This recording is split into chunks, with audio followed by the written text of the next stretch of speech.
It's time for the A&W Restaurant All-American Game of the Week on Richmond's very own WBON-TV Channel 9, the leader in local sports television.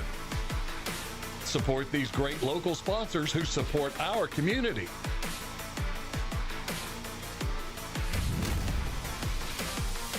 Now, here's your announcers for the game. Hello and welcome to live coverage of your Madison Central Indians here on WBON TV. I'm Jamie Boggs here with Dawson Rule in the pregame as the Indians are set to host the Broncos of Frederick Douglass. Dawson, how you doing, buddy? I'm excited for some Saturday basketball. It's a good slate today. I mean, a lot of the games got canceled in the area, but this one was a go, and we're about 4 or 5 minutes from the honoring of, what is it, the 98 team today? 98-99 regional championship team. Looking over there, I actually had a cousin on that team. They were headlined by Marquise Estel, who went on to play at University of Kentucky. A big man, lost in the second round at the Sweet 16 to Scott County.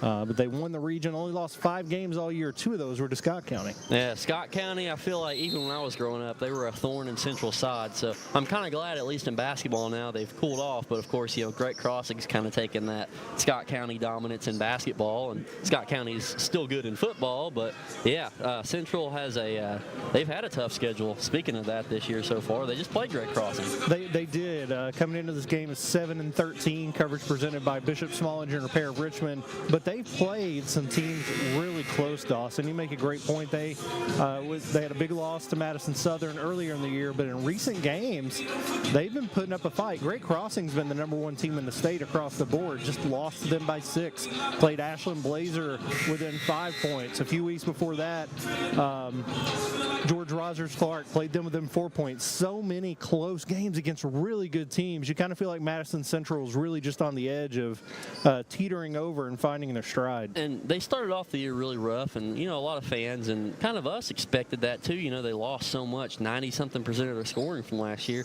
And so when they lost some of these games early at the year at Estill County, you don't typically lose to Estill County if you're Madison Central. So that game was kind of a shocker. People were like, hey, what's going on? Well, now they're starting to compete against some of the best teams in the state, in the 11th region.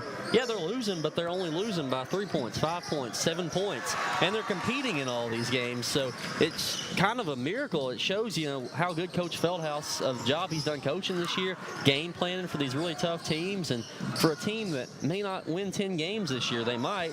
I've been impressed so far their last couple games. Absolutely. I mean, Coach Feldhouse, you mentioned he coached that 98-99 team as well. Still here. You're going to have to rebuild every now and then, and he's trying to put something together special this season. This pregame show is brought to you by Citizens Guarantee Bank, where your accounts are as close as your phone. Bank anywhere, 24/7. Check your balance, deposit checks wherever you want. Transfer funds and more with the MyCGB app. Visit mycgb.com to learn more. You're watching the fourth quarter of the JV game here. It's been really competitive. Currently, Frederick Douglass leading by 3, but Madison Central pushing a comeback here. And a lot of these guys we're going to see on varsity later as well. Yeah, we'll see Goatley for sure, Cam Steele a little bit, and we might mix some of these other JV guys in. They've gotten a nice little bit of run, and Central, they've only got 2 seniors on this team. So a lot of their varsity they're bringing back, they've played this year, next year, and they've got a really loaded sophomore class. From what I've been told, they've got 9 or 10 guys on their roster that are sophomores, and a lot of them are pretty good, Jamie. And so if you're a Central fan, you're looking at the future, even though this year's not really what you want. We've kind of been spoiled with the greatness of Coach Feldhouse, so you'll have a down year every once in a while, but there's good things to come in the future. And I mean, even that's relative. They're on the brink of getting back to 500 here, so a bad year being a 500 year, some teams would love a 500 season. And especially when you're playing, this is easily the hardest region in the state. Absolutely. You've got Douglass that's there about to play, Great Crossing, Lexington Catholic. LCA's decent this year. Madison Southern's having a really good year. They're the best team in the county, and as good as they're doing, they're still a couple teams behind first place in the RPI, which just goes to show Central Kentucky, this region specifically, is just stacked top to bottom. It really is so much talent in this region. Great Crossing, 1 loss. Lexington Catholic, 1 loss. Bryan Station, Henry Clay, 1 loss each. and a lot of those losses are to each other. Those teams kind of beating each other up a little bit, and Central trying to stake their claim. You know, anything can happen once you get in tournament play. That's kind of the beauty of the high school and college basketball tournaments. It is one and done. It says like a Cinderella team can make a run. The NBA, you got 7 games to win 4. You're most likely going to get the best team. Yep. You're going to get the hottest team in a single elimination tournament. So it's anybody's game once you get an elimination play. And that's what makes, college and high school so much fun, these tournament-style games. Once you get to the playoffs, past district, win or go home. And that makes those games even more important, especially when they play them at EKU. And it's kind of a semi-home game for Central, but, even when they have good teams, last year their season came to an end to Frederick Douglass at EKU. It's a 20-point game, I believe. Douglas is stacked. They always have been. But, we're going to get a different Douglas team today. But some of these guys, Avion Chenault, Armello Boone, guys that have been playing varsity for Frederick Douglass a couple of years, we're going to see them again today. And I wonder who's going to be guarding them on Madison Central, because they've got another tough assignment today on defense due to the Indians. And this Frederick Douglass team coming in at 11-5, losses to Great Crossing, DeSalle, Lyon County, Woodford County, and Bryan Station. That one just a couple weeks ago. They've lost against the best of the best. This is a high-quality team and a great opportunity for Central to pick up a huge win. So we're going to go ahead and take a 2-minute break and come back for more of the wrap-up of this JV game and to honor that 99 championship team right here on WBON TV.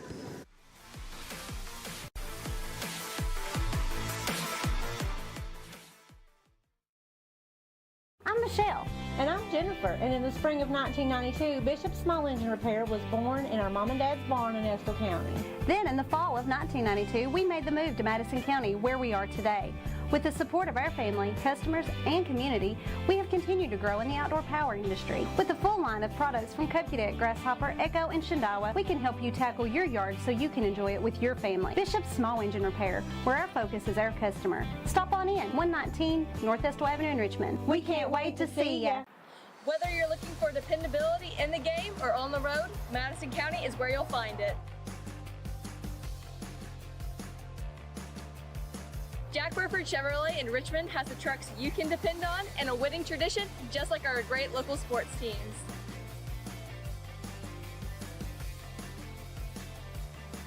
Come see us at Jack Burford Chevrolet in Richmond or check us out at jackburford.com to see our lineup of dependable trucks and become part of the winning tradition. Hi, I'm Haley, one of the owners and managers at Just Love Coffee in Berea. Just Love Coffee is a franchise that was set up as a mission of love to help children get adopted. Just Love Coffee is a full-service restaurant that features artisan coffee creations, plus an all-day food menu that includes golden waffles, delicious sandwiches, and filling craveable wraps. Just Love Coffee, a half mile off exit 76 in Berea, in our newly renovated location at 636 Chestnut Street. And at the half, EKU leads state 21-7. I love the way these look. Thanks. Yeah, go Colonels. Is it here? Hey, Coach. It's right here, but shouldn't you be at the game? Carry your favorite team with you everywhere you go with a new EKU branded debit card from CG Bank. No matter what season it is, always show your Colonel pride. Has anyone seen Coach? Welcome back to Madison Central High School. Coverage of the Madison Central Indians on WBON, presented by Bishop Small Engine Repair. The JV game is wrapping up here. Frederick Douglass leading Madison Central 47-36 with under a minute to go. Been a really tight one here. Just a 3-point game here a few minutes ago, and Frederick Douglass pulling away late. Today, a special group coming into the gym, Dawson. This is going to be the 1998-99 regional championship team. Were you alive then? No, I was still about a year or so out, but I know a little bit about Marquise Estill. I've got a obviously I'm a big Kentucky Wildcats fan, so I've got a picture of him that he's autographed that someone gave me. And, of course, he played at Central. That's where I went to school. So always a little extra love for that. And, if you come through Central, my favorite Cats player all time is Dominique Hawkins. Right. I was in middle school when they made that run here. And so, Marquise Hess on the 98 team, I know a little bit about him, but not a lot. So I think today's pre-game ceremony will kind of enlighten me more about the team. It'll be something cool to see. Yep, Ricky Goatley there with a 3 with under 30 seconds left. Yeah, so that 99 team, I remember it well. I didn't even grow up around here. I had a cousin on that team, Michael Board, just texted me a story to share on this broadcast about that team. In the summer of '98, before going into that regional championship run where they went all the way to the state quarterfinals, this team won the AAU state tournament. In the same day, they beat Lexington Catholic, Scott County, and Louisville PRP in the same day in an AAU tournament. Wow. I mean, they were just running through some of the best teams in the biggest cities in Kentucky, and obviously it didn't end with the state championship, but they made a great run, and it'll be a team that's forever remembered. Their picture's actually over to our left, and it looks like a pretty solid team. Big number 50, that's definitely Marquise Estel. Right. Which number was your cousin over there? My eyes are really bad. I can't see that far. Okay. I would say he's around 6'4" and wasn't near the tallest person. That was a big team. Those were a bunch of big dudes before dudes were big. That team lost to Clay County the first game of the season. Clay County at that time, an absolute powerhouse. They ended up facing Clay County in the first round of the Sweet 16 and knocked them out of the tournament. Great turnaround there. Their other losses, I mentioned to Scott County, to a team from Louisiana at the Fifth Third Bank Holiday Classic Tournament, and then lost in the championship there to Louisville Ballard. So a great run. Had 30 wins that season, 30-5. Such a memorable season, a lot of wins, a lot of good players on that team.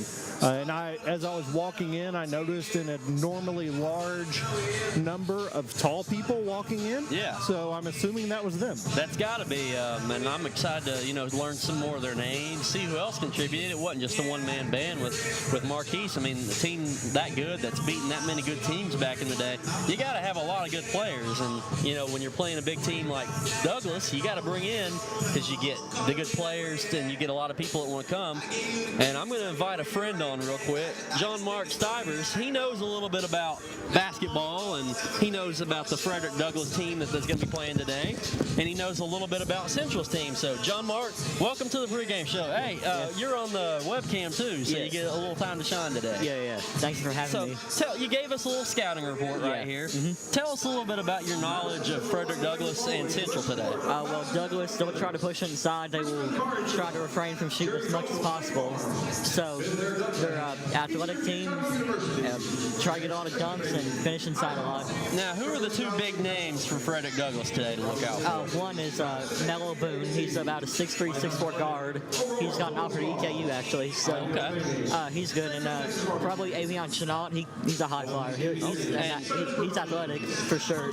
So this will be a really big win if Central were to get it. You got a prediction for us today, John Mark? I'm feeling a Central win. The way we've been playing against Greg Crossan and Ashland Blazer and how we handled Westchester on Tuesday night, I'm feeling good. I feel like we can get like a good 5-10 point win, maybe. All right. And you're still working with EKU basketball team, right? Doing some manager stuff over there? Actually not. No? Okay. Yeah.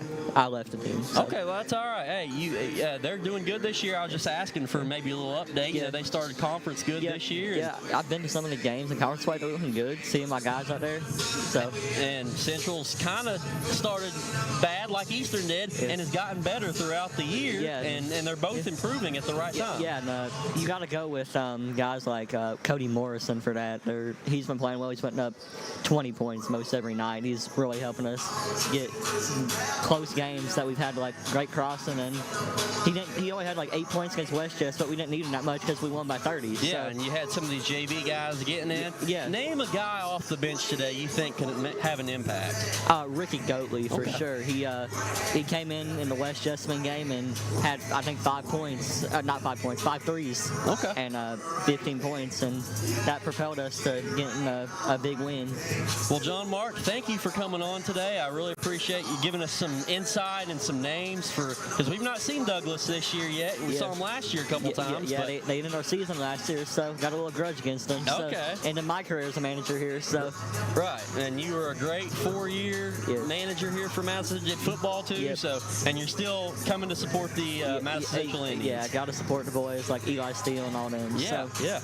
Well, thank you for coming on today. We'll get you the mic back over to Jamie here. Yep, no problem. Thank you for having me. Appreciate you coming on, John Mark. Thank you.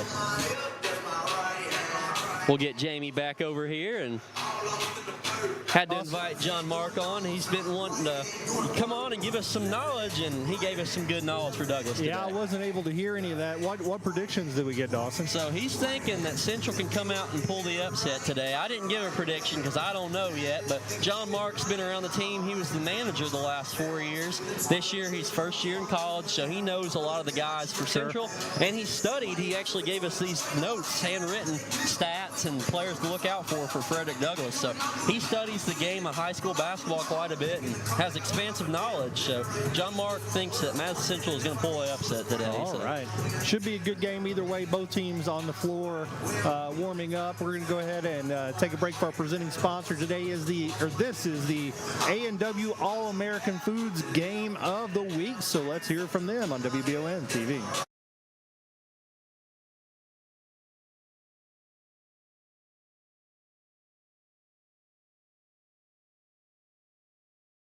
Mushroom lovers, this one's for you. This is for the beef lovers too, the onion lovers, the Swiss cheese lovers. If you love all these things, then you're going to absolutely love our classic double mushroom onion melt. Try it now, only at A&W. Feel the heat at A&W with our delicious, cheesy, and spicy sriracha cheese curds. They're available for a limited time only, so come on in and try some today, only at A&W. And we're back for your A&W All-American Foods Game of the Week. I'm Jamie Boggs here with Dawson Rule on WBON TV. Coverage presented by Bishop Small Engine Repair of Richmond. Dawson, it's a Saturday in January. It is cold as I don't know what outside. It was really hard to find a parking spot. There are a lot of people in this gym today.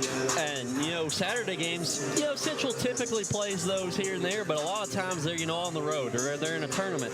Not necessarily a home game. I remember last year they played a Saturday night game against North Laurel, beat Reed Shepherd in here, and the bleachers behind us and on the other side were packed full. Of course, that was for Reed Shepherd, but that was a fun Saturday game. Besides that, I don't remember Central playing as big of a Saturday home game as this one. So it'll be exciting, more fans pouring in, and I want to see Douglas, how good they've improved this year. I want to see Central today. Can they give another really good 11th region team a good game? And they've been doing plenty of that. We're coming to you from our Gateway Cycles broadcast booth. Gateway Cycles located in Mount Sterling. When it's time to choose your next ride, visit gatewaycycles.com. We're about 21 minutes. Well, that's how much time's on the clock. I think we are going to have a ceremony before then, though, to honor the 1998-99 regional championship team. You noted the state championship team led by Dominique Hawkins here a couple years ago. But I would say, and I don't want to discount anyone, there have been plenty of dudes that have played in this gym, but that 98-99 team is as good as any of them, I think. Yeah, I would believe you on that. I mean, there's only 3 teams that have their pictures up over there, and besides the state championship, that means you're in Madison Central basketball lore. So I would go to say it's some of the best players and one of the best teams really in school history. And of course, Coach Feldhouse has been here for all those, and he's such a great mind in basketball. He in the 11th region that has always had Scott County, Lex Cath, all these other schools, to even have 4 in that time span is really impressive. Yeah, and I mean to be in that region with so many hubs of basketball around, to be down in Madison County where there's another big school down here, you're kind of sharing players in that way. It's certainly an accomplishment, and just for him to be around for that long, you look, he coached this 98-99 team. How many coaches have we seen come through here from visiting teams that have been around for more than 5 5 or 6 years. Not very many, right? Right, and I don't know if Madison Central's program was as big before he got here, but if it wasn't, he's completely revolutionized it into a powerhouse. Most years, I mean, they've named the court after him. He's gotten the team's first state title. He's got a bunch of 11th region championships, and when you're competing against Lexington schools, Scott County schools, and even years when Madison Southern is very good this year, you got to compete against in-county schools. It's really impressive from start to finish what he's been able to build here with this basketball program. Absolutely, and you noted it. To have the court you're playing on named after you, an active coach, is not a common occurrence anywhere, let alone in local high school basketball. So we're going to see that 98-99 team coming out here in just a little bit. Let's talk about the keys of the game, Dawson. Get the keys to your next ride at Jack Burford Chevrolet on the Eastern Bypass in Richmond. Visit jackburford.com to see the entire inventory. Probably should have done this as you introduced John Mark, but what was he saying? How's this upset going to be pulled for Madison Central if it's able to happen? Well, he said that Central's leading scorer, Cody Morrison, needs to have a pretty good scoring game. The last win they had, he only scored 8, but they won by 30-something, so they didn't really need him a lot. Cody has been the only really go-to scorer for Madison Central this year, and he said that Cody needs to have a big game. He's a good athlete, plays football, plays basketball, and he's only a junior, so we need the whole team to have a good game. But John Marks mentioned Cody Morrison as needing to have a good game for Central to have a chance to hang around and pull the upset like he thinks. Yeah, for the most part, he has been the scoring weapon for this team, averaging over 16 points a game. The next leading scorer is Ty Thomas at under 9 points, although Thomas is the leading rebounder. In watching these warm-ups, you can see it's very much a dunk contest. Yes. And a little bit on both ends, but especially on the Frederick Douglass end.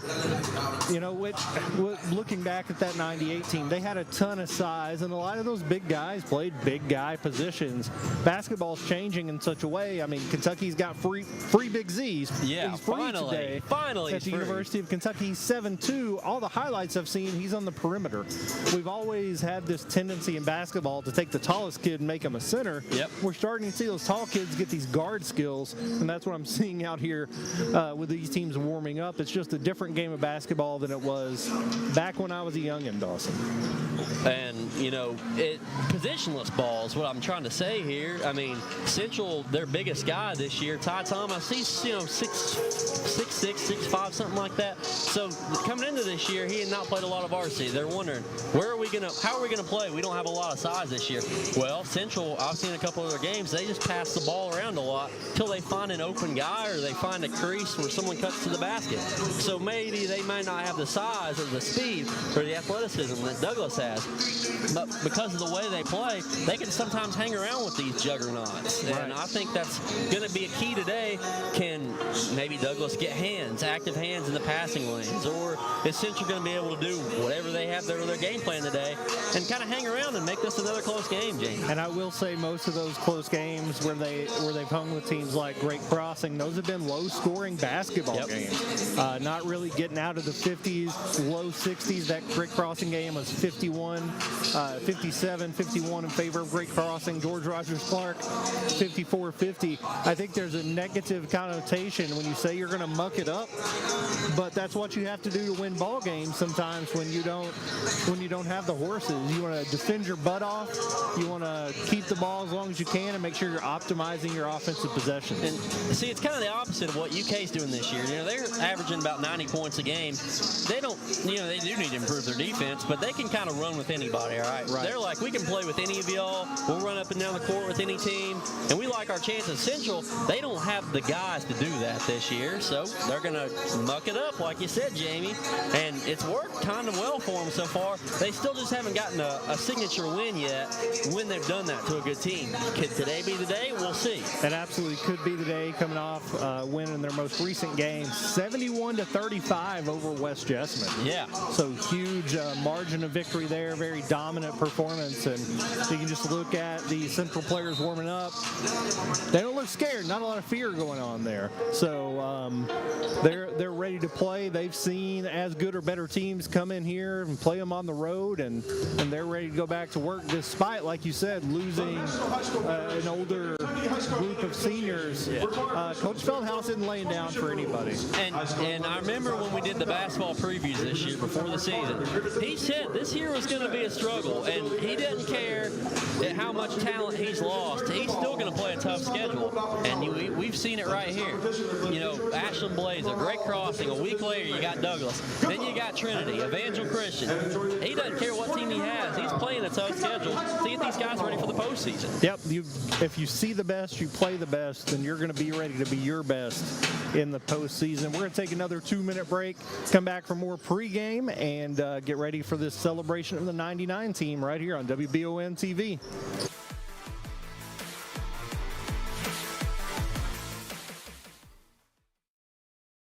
Who makes the best meal in Richmond? Nuevo Vallarta. Friendly service, a place that's good for kids and good for groups. Head to Nuevo Vallarta on Big Hill Avenue in Richmond. Nuevo Vallarta is known for warm hospitality, great prices, great food, and the best fajitas in town.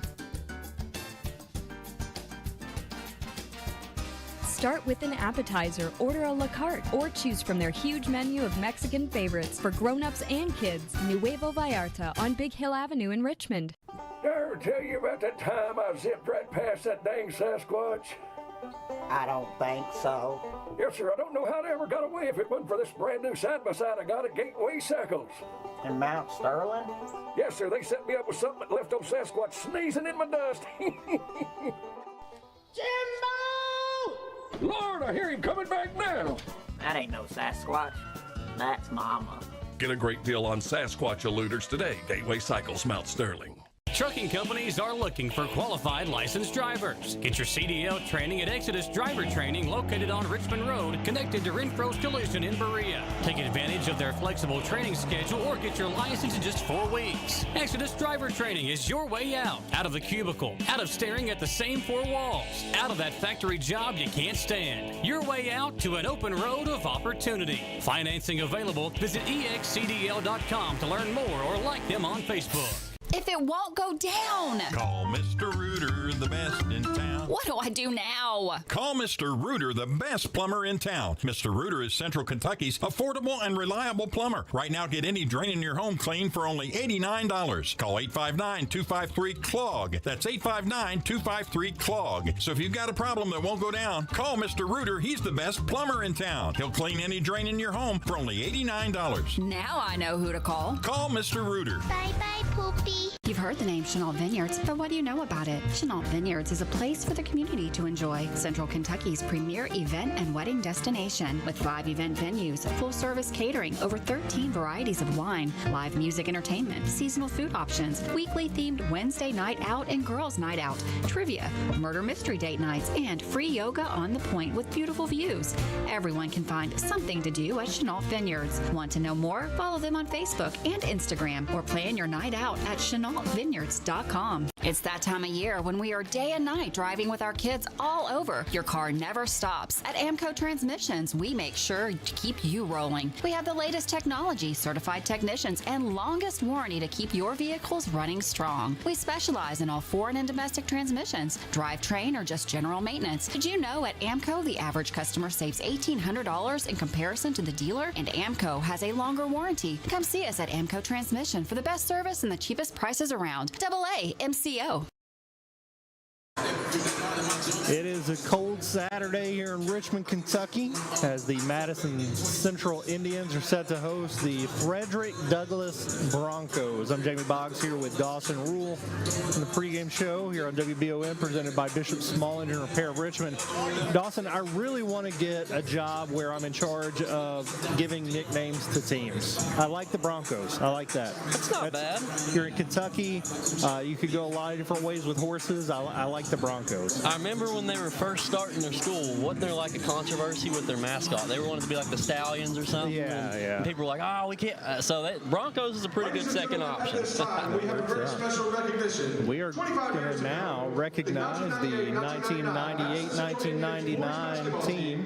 Won the 11th region championship over 10th Street, 54-41. At this time, we would like to recognize the members of that very special team. We going to send our mic down to the announcer, so we're going to capture what he has to say about this team as they announce all of them. Again, the 1998-99 regional championship team, headlined by many, many great players, especially Marquise Estel.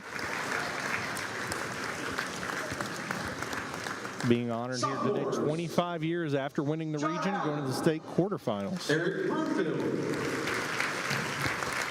Tyler Kane.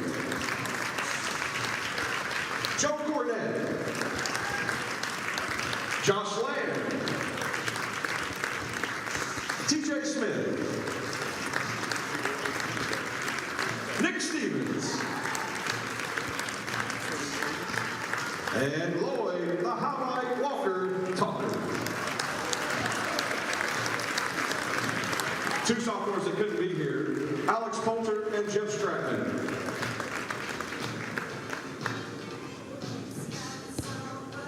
Juniors, Daniel Cornett. Ryan Jones. Kim Kirchbaum. And Blake Lickenbaum.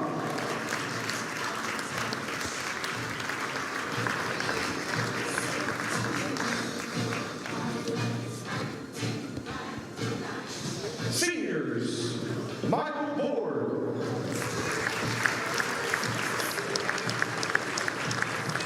Marquise Estel. Brandon Fritz. Camille, the highlight reel, Jenkins.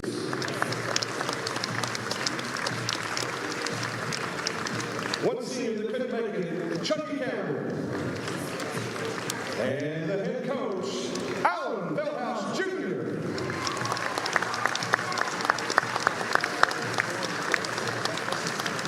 The 1999 Indians basketball team finished the year with a 30-5 season record. They won the very prestigious King of the Bluegrass Holiday Tournament in Louisville. They were the 44th district champions and your 11th region champions. They also finished as quarterfinalists in the Sweet 16. At this time, let's give a big round of applause to one of the best basketball teams to ever play at Madison Central High School, the 1999 Madison Central Indians boys basketball team.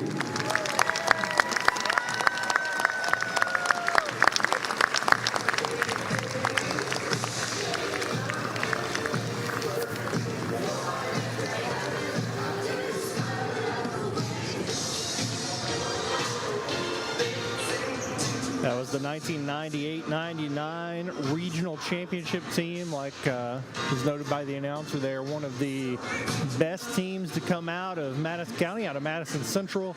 Lost in the quarterfinals that year to Scott County after winning the region and going on to play in Rupp Arena. Obviously, Marquise Estel went on to play at the University of Kentucky and was a star there in the years after the 99 championship team. We're going to take another 2-minute break, and we'll be right back to get ready for tip-off on WBON TV.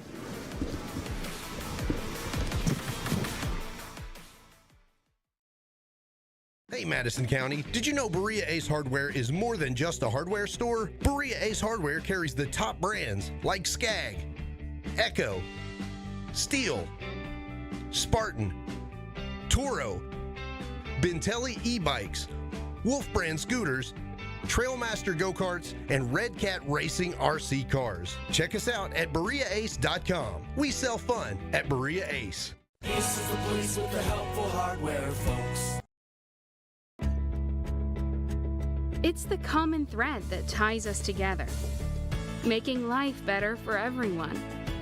At CVNB, that means better banking, better accounts and lending, better experiences, better schools and better communities. Better.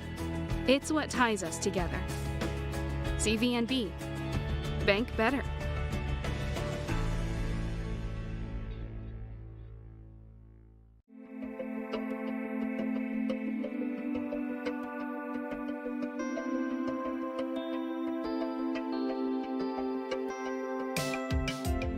Granite, marble, and quartz for any surface.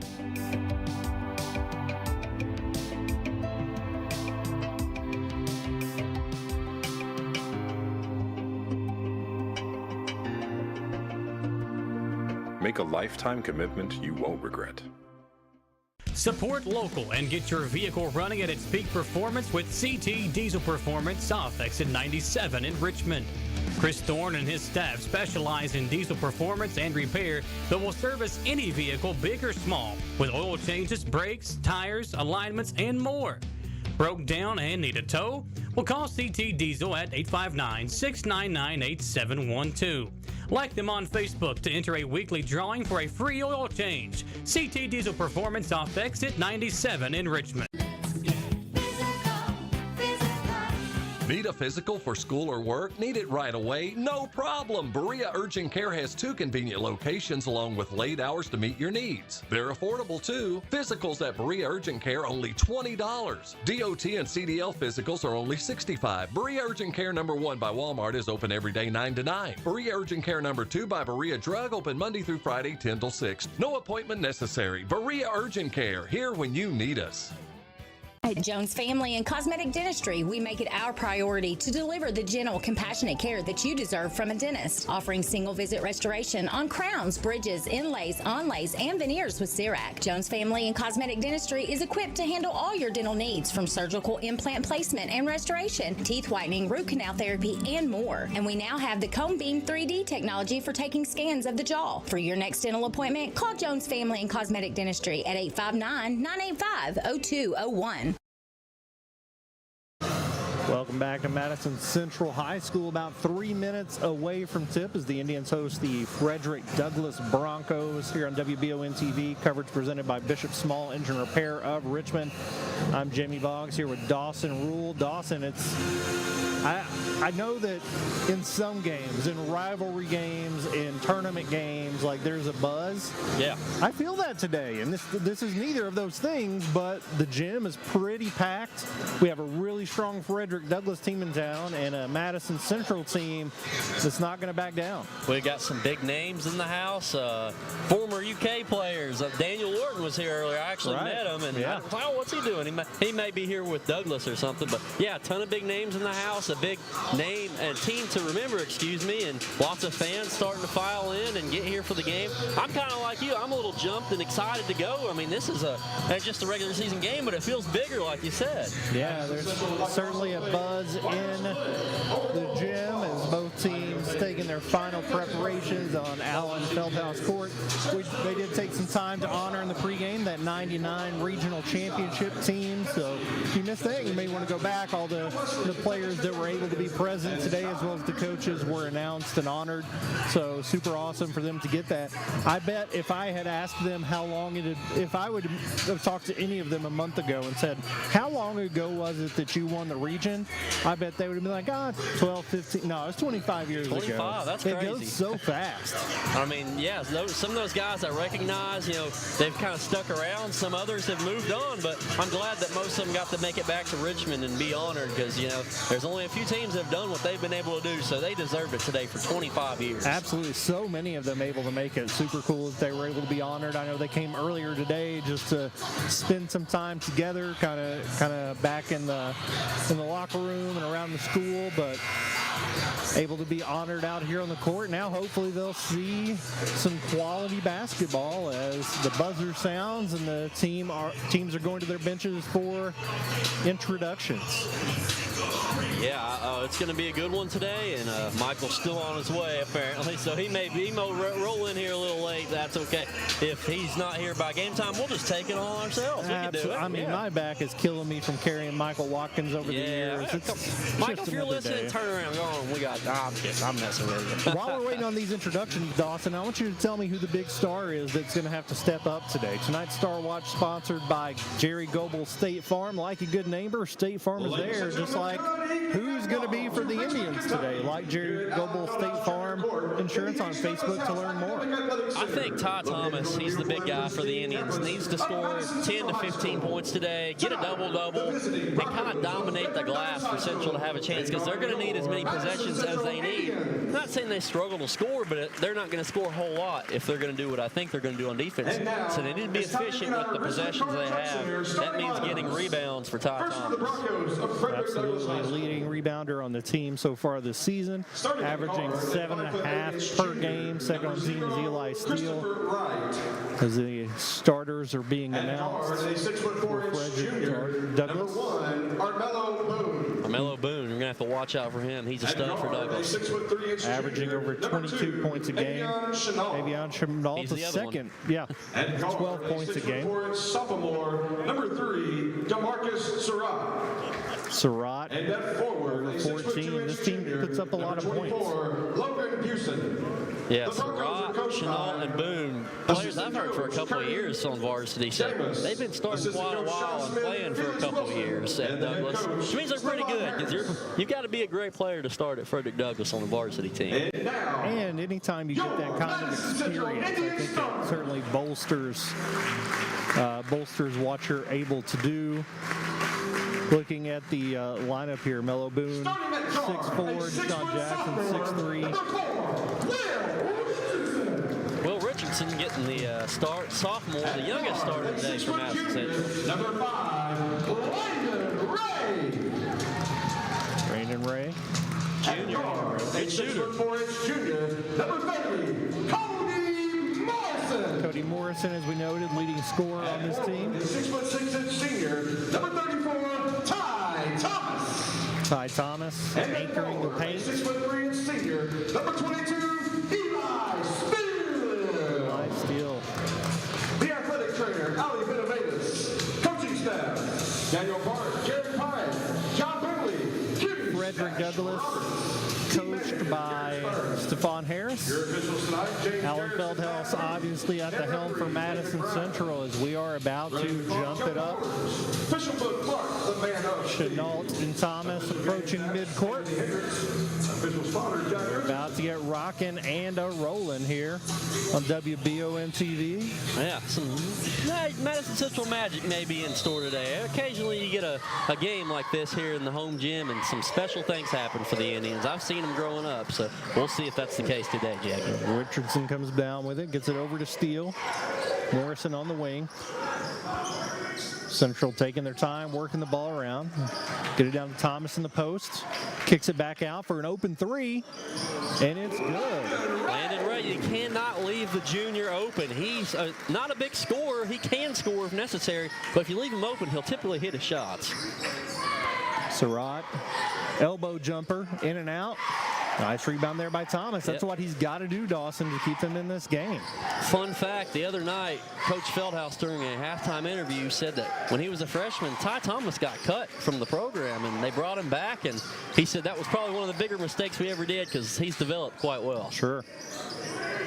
Yeah, I think with additional work, could have gotten there. Turn around, jump hook, no good. Rebound by Chenault. Up to Surratt, over to the corner. Chenault looks off the three, going to reset.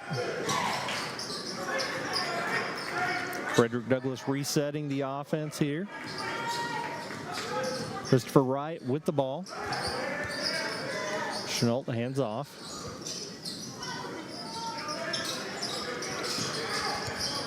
Double team. Chenault into the paint.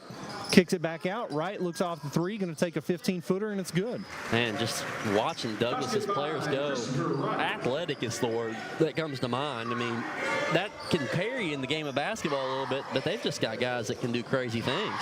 And, you know, none of them pushing the ball, or pushing the point, I suppose. They move the ball well, unselfish basketball. Morrison takes a jumper, in and out, rebound by Boone. Yeah, his mid-range and his three is where you want to get him in. He's a really good shooter, is Cody Morrison. Chenault gets into the paint, bank shot no good, tip no good, gets his own rebound for a second time, goes back up and in. 2 offensive rebounds there for Chenault to push The Broncos in front, 4-3. Ray to Thomas. Backdoor cut not there for Morrison. Here's where they'll just start passing it around until they find either a crease or someone usually gets open. That's what they've been doing in these games against really tough opponents. What you can't do when you're a team that doesn't score a ton of points, Madison Central coming in, averaging just over 57 points a game. Frederick Douglass closer to 69. You can't force bad shots. You got to take what comes to you. Got to switch. Thomas has got Boone on him underneath. Turn around. Jumper's good. And see, they were patient there, Jamie, and they finally found a matchup they like. Thomas took advantage, gives Central the lead. Surratt loses it to Wright. Guarded by Ray at midcourt. Frederick Douglass doesn't seem to be in a hurry. Wright on the wing, drives into the paint, kicks out to Chenault. Eli Steele on him. Gets into the paint, goes up with the left, no good. Rebound by Thomas. Stolen by Boone, back to Chenault, who goes up with the jam. Yeah, just not the most attentive pass by Thomas. He had the right idea, just didn't throw it with enough power and a little too slow. Douglas, good active hands on defense. Yep, great defensive play there by Boone. Richardson over to Steele. Gets it back to Thomas in the post. They've been kind of working through him so far. Kicks out to Will Richardson, takes a shot, off back rim. Foul going to be called on Morrison there, pushing on the rebound. It's going to be his first. Tried to get a hand in there and just a little bit too much body there for Morrison. But so far, 4 minutes into the game, 6-5, about what I expected. Not done anything special to try to stay in the game here so far. Again, just playing tough defense, taking the offensive shots that come your way. Need to hit the glass a little bit better. Hand it off to Wright, to Surratt. Madison Central switching everything so far. Chenault loses it. Gets it back over to Boone. Boone looks off the long three. Gets it down into the post to Bassan. Goes up and one. Foul called on Thomas. Thomas doesn't like it, but he went up strong, did Douglas, and that's where I think they're going to try and take him out of the game because Thomas is backup. He's only a sophomore. Luke Asher's not got a lot of playing time and experience. Got a little bit in varsity this year. If they can get Thomas in foul trouble, that will be a big advantage for Douglas. 8-3 free throw, Banks in. Bank is open today. 9-5 for the Broncos. Richardson over to Steele. Tight man-to-man across the board from Frederick Douglass. Knocked away from Ray. Chenault comes up with it. He's going to push it. Knocked away from him. Gathers it back. Blocked. Oh. Another foul called on Thomas. That's going to be his second. You have to think he goes to the bench here. Looked like a clean block from up here. The official had a different point of view. Yeah, looked pretty clean to me, and if there was a little body contact, there wasn't much there is what I'm trying to say, and that'll take Thomas out, unfortunately, for a little bit. Chenault's first free throw up and good. Checking into the Indians, number 24, Luke Asher. Here comes Asher, so maybe some big opportunity for him to kind of integrate his way into the game and take over for what Thomas does. Certainly not an ideal situation with Thomas going to the bench. Second free throw's good. Sub coming in for Frederick Douglass. Terry Casey. Yeah, someone from Madison Central will need to hit a shot here. In about a minute and a half, Douglas has doubled the lead. Terry Kaysen now in the game for the Broncos, giving Chenault a break. Hand off to Morrison. Drives into the paint, goes up strong, no call, gets the bucket. Good drive by Morrison. He can kind of create that when he wants it, as long as he has the angle on the driving lane. Good basket for Cody. Nice defense there by Richardson, and rebound. Needs to get rid of the basketball. Boone touches it, hits the back of the backboard. That is going to go back to Madison Central. Nice pressure, and I guess kind of just a formed trap right there. It just kind of happened where the rebound was, and Madison Central's Richardson struggled to get a pass off. A lot of length there from this defense. Boone showing it there. Asher, the backdoor cut to Morrison, not there. Boone pushing it. Lob, missed dunk. Way too many offensive rebounds until the foul is finally called there on Madison Central. That goes on Eli Steele, his first. Yeah, these Broncos athletes jumping sky high, getting boards, they miss it. They're trying to put it back with a dunk. Boone, the leading scorer for this team, comes up with a limp. You can kind of feel the audible holding of breath from the Frederick Douglass bench. He's a big player for him. Excuse me. He's a big, excuse me, sorry, Jamie. Can't get my words out right now. That's all right, man. Got You choked just up. take your time. We're good. Surratt on that missed alley-oop there, and Boone trying to convert. Checking in for the Broncos. 22 points a game. Yeah, Douglas definitely needs him. Almost 6 rebounds, and he shoots 48% from the field. So big player, and you can tell he's definitely grimacing, but I think he's going to try and play through it for a little bit. Corey Talbot checks into the game for the Broncos. Second free throw, no good. Rebound knocked around. Steele comes down with it, and Boone fouls to come out of the game. Foul on the Broncos, number 1, Armello Boone. Obviously, you never want to see anybody get hurt. Hopefully, he's going to be all right. And I think Madison Central really needs to take advantage. Yeah, I mean, of the situation while he's out, and Chenault's also on the bench. Yeah, he's walking back to the locker room right now, so definitely a big opportunity for Central. One of their two best players for Douglas out, and it could be out for a while. It could be the game, so big opportunity for them, even though the injury was unfortunate. Richardson, runner in the lane, blocked from behind. He's going to stay here. And here comes Chenault back in the game for the Broncos. Broncos, number 2, Avion Chenault. One thing about Douglas, we may not know a lot of the names, but they definitely have a bench, and there's guys that will come off that and contribute. Steele to Morrison. Drives, goes up. Has to loft it to get it over Chenault. Misses. Chenault takes the elbow jumper. Rebound knocked around. I think he stepped out, yeah. Yep.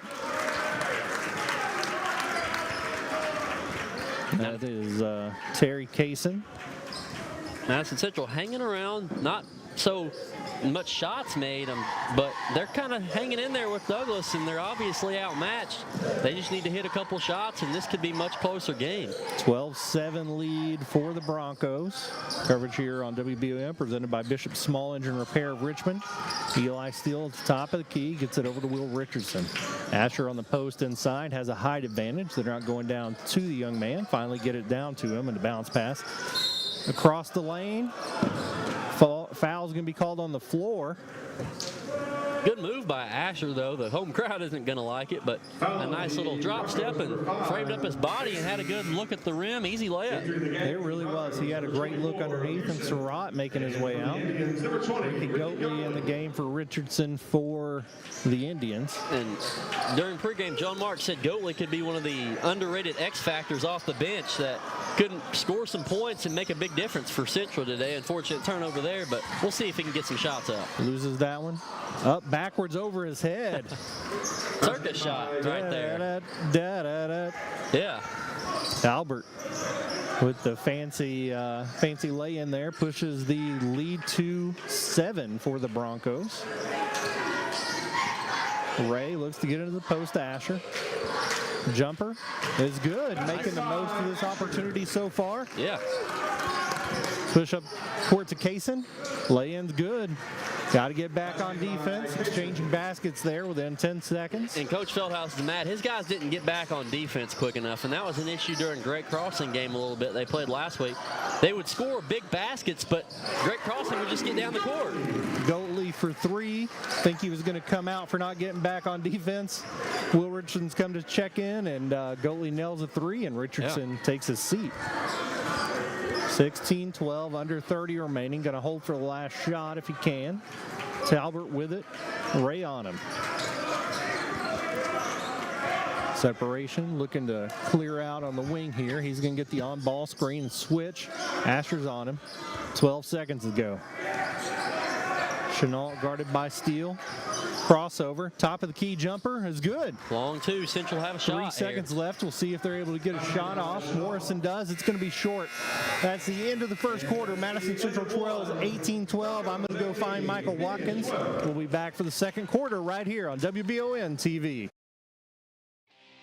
Looking for some fun? The Galaxy Bowling Center has a league for you. No matter your skill level, you can come out, make some new friends, and have a great time. Call 624-4444 for details. Or if you're more of a trivia person, Champions Grill has you covered every Tuesday starting at 7 with great prizes and all-you-can-eat wings for only $19.99. Why go anywhere else? The Galaxy Bowling Center and Champions Grill, your ticket to fun just off I-75, exit 87 in Richmond. To some, it's just a boat. But to Jim, it's his escape from meetings, traffic, and the grind of daily life. He may not catch any keepers, but he wouldn't trade his day on the lake for anything in the world. That's why his boat is insured by Kentucky Farm Bureau. But it's not just Kentucky's Farm Bureau. It's Jim's Recharge the Battery Farm Bureau. My Farm Bureau. David Mayo, John Rader, and Chris Hornsby with Kentucky Farm Bureau. Do apologize. You have now tuned in to no longer Dawson Roll. You get me and Jamie now. Michael Watkins here with you. Made the quick trip over here from Berea. Both teams going to the bench early, and so are we. I'll be the seventh man. Yeah, this Douglas team, and they're so athletic. That's the thing I've noticed here watching this first quarter. Second quarter begins, 6-point lead for the Broncos, and this guy here, Avion Chenault, man, he's so good on pretty much whatever he wants to do. Football, basketball. Buson's got the offensive rebound, working on Asher.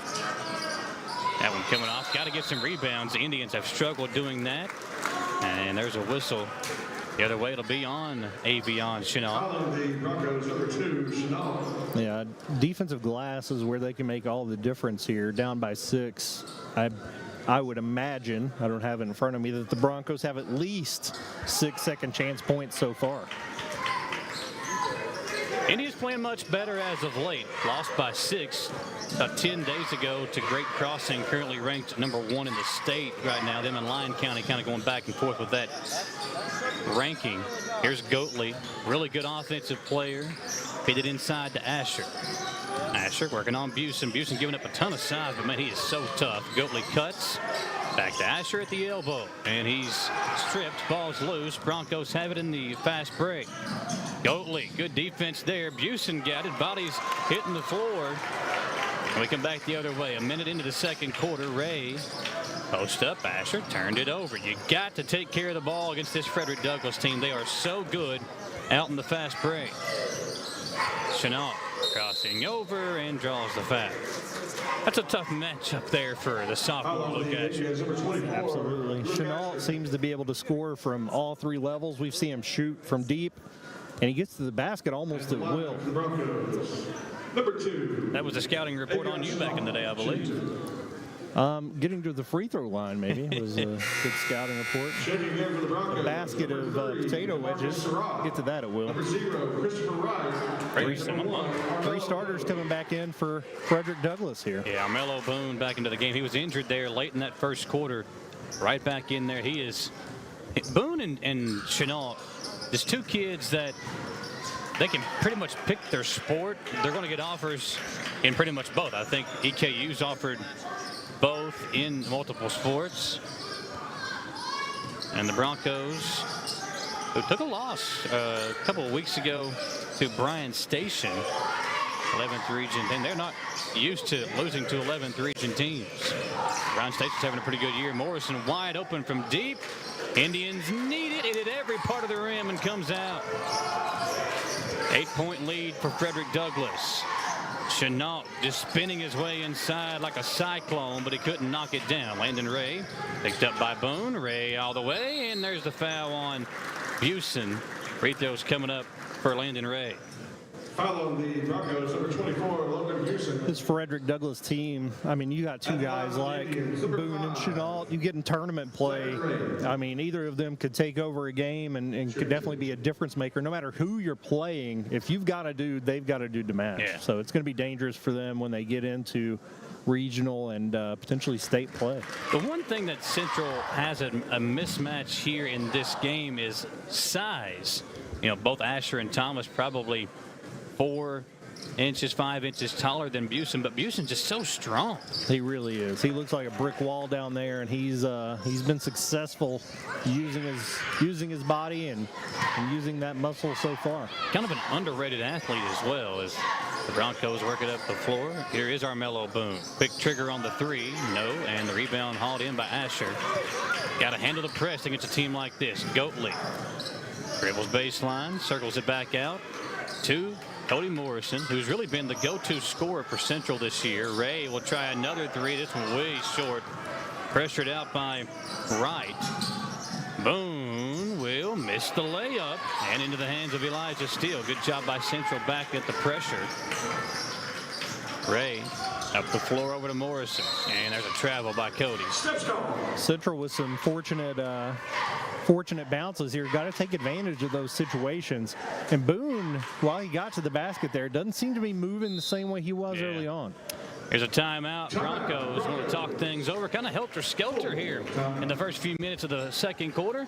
They'll take a TO and talk it over. And so will Jamie and I. We'll be right back with this Batteries Unlimited timeout on WBON TV 9. Orthopedic and Sport Physical Therapy will help guide you on your road to recovery. It is our mindset, a spirit driven to excellence to help people heal faster and better. If you have pain or an injury, or you need experts in sports medicine, Orthopedic and Sports Physical Therapy is your best choice in rehabilitation, and you have direct access. In most cases, you do not need a referral to any of our 7 locations serving the region. Just give OSPTKY a call. Visit our website at osptky.com to find the location nearest you. Hey, I didn't order any pizza. Jake from State Farm.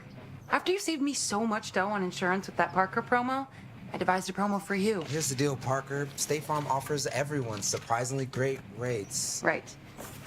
Pepperoni pockets, cuckoo crusties. There's no promo, it's just great rates. And a cider ranch.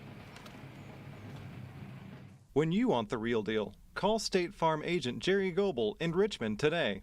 Like a good neighbor, State Farm is there.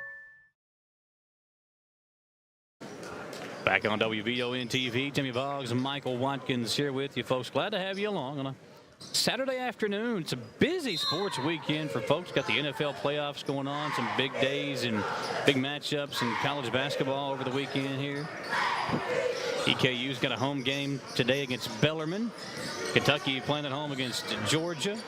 Oh, tough, strong move by Armello Boone. That's probably on me for noting that he wasn't moving as well as he was before the ankle injury. He heard you, and he wanted to show you he was fine. Glad to see it. You don't want anybody to be hurt. Goatley picked up by Wright. Good defense. Back to Landon Ray. Goatley had a huge night Tuesday here on this floor. Morrison straight away three. In and out. Man, Cody's had a couple of them like that. Ball's loose. Indians have some numbers here, and Ray will reset with Boone all over him. Armello so long, athletic, and oh, man, Ray. That looked rough. A lot of contact, no whistle, except for the referee to say it's out of bounds. Yeah, Boone and Ray, I believe, exchanging pleasantries. Yeah, an official going to step in here.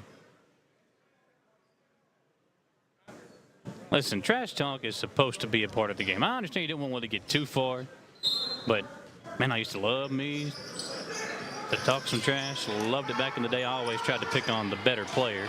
Yeah, got to pick your spots. Yeah. Goatley able to come back in and get it and find Morris. Indians catch a break there.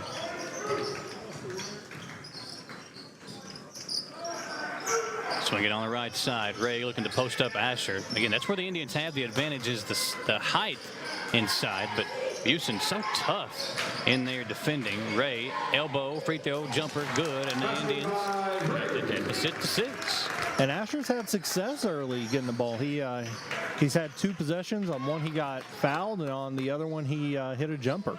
Busen too hard, but tracked down his own rebound. Nobody boxed him out, and Avion Chenault with the slam. Right back up to an 8-point lead. Ray quickly bounce pass inside to Asher. Luke fadeaway short, and the rebound as 2 Indians hit the deck. They'll call it travel.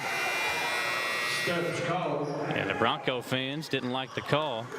Bodies everywhere there. I think they could have called about 5 different things or nothing, and it'd been okay, but that call is not well received by the Bronco bench. I could have called 2 or 3 different fouls. Maybe could have even let that one go.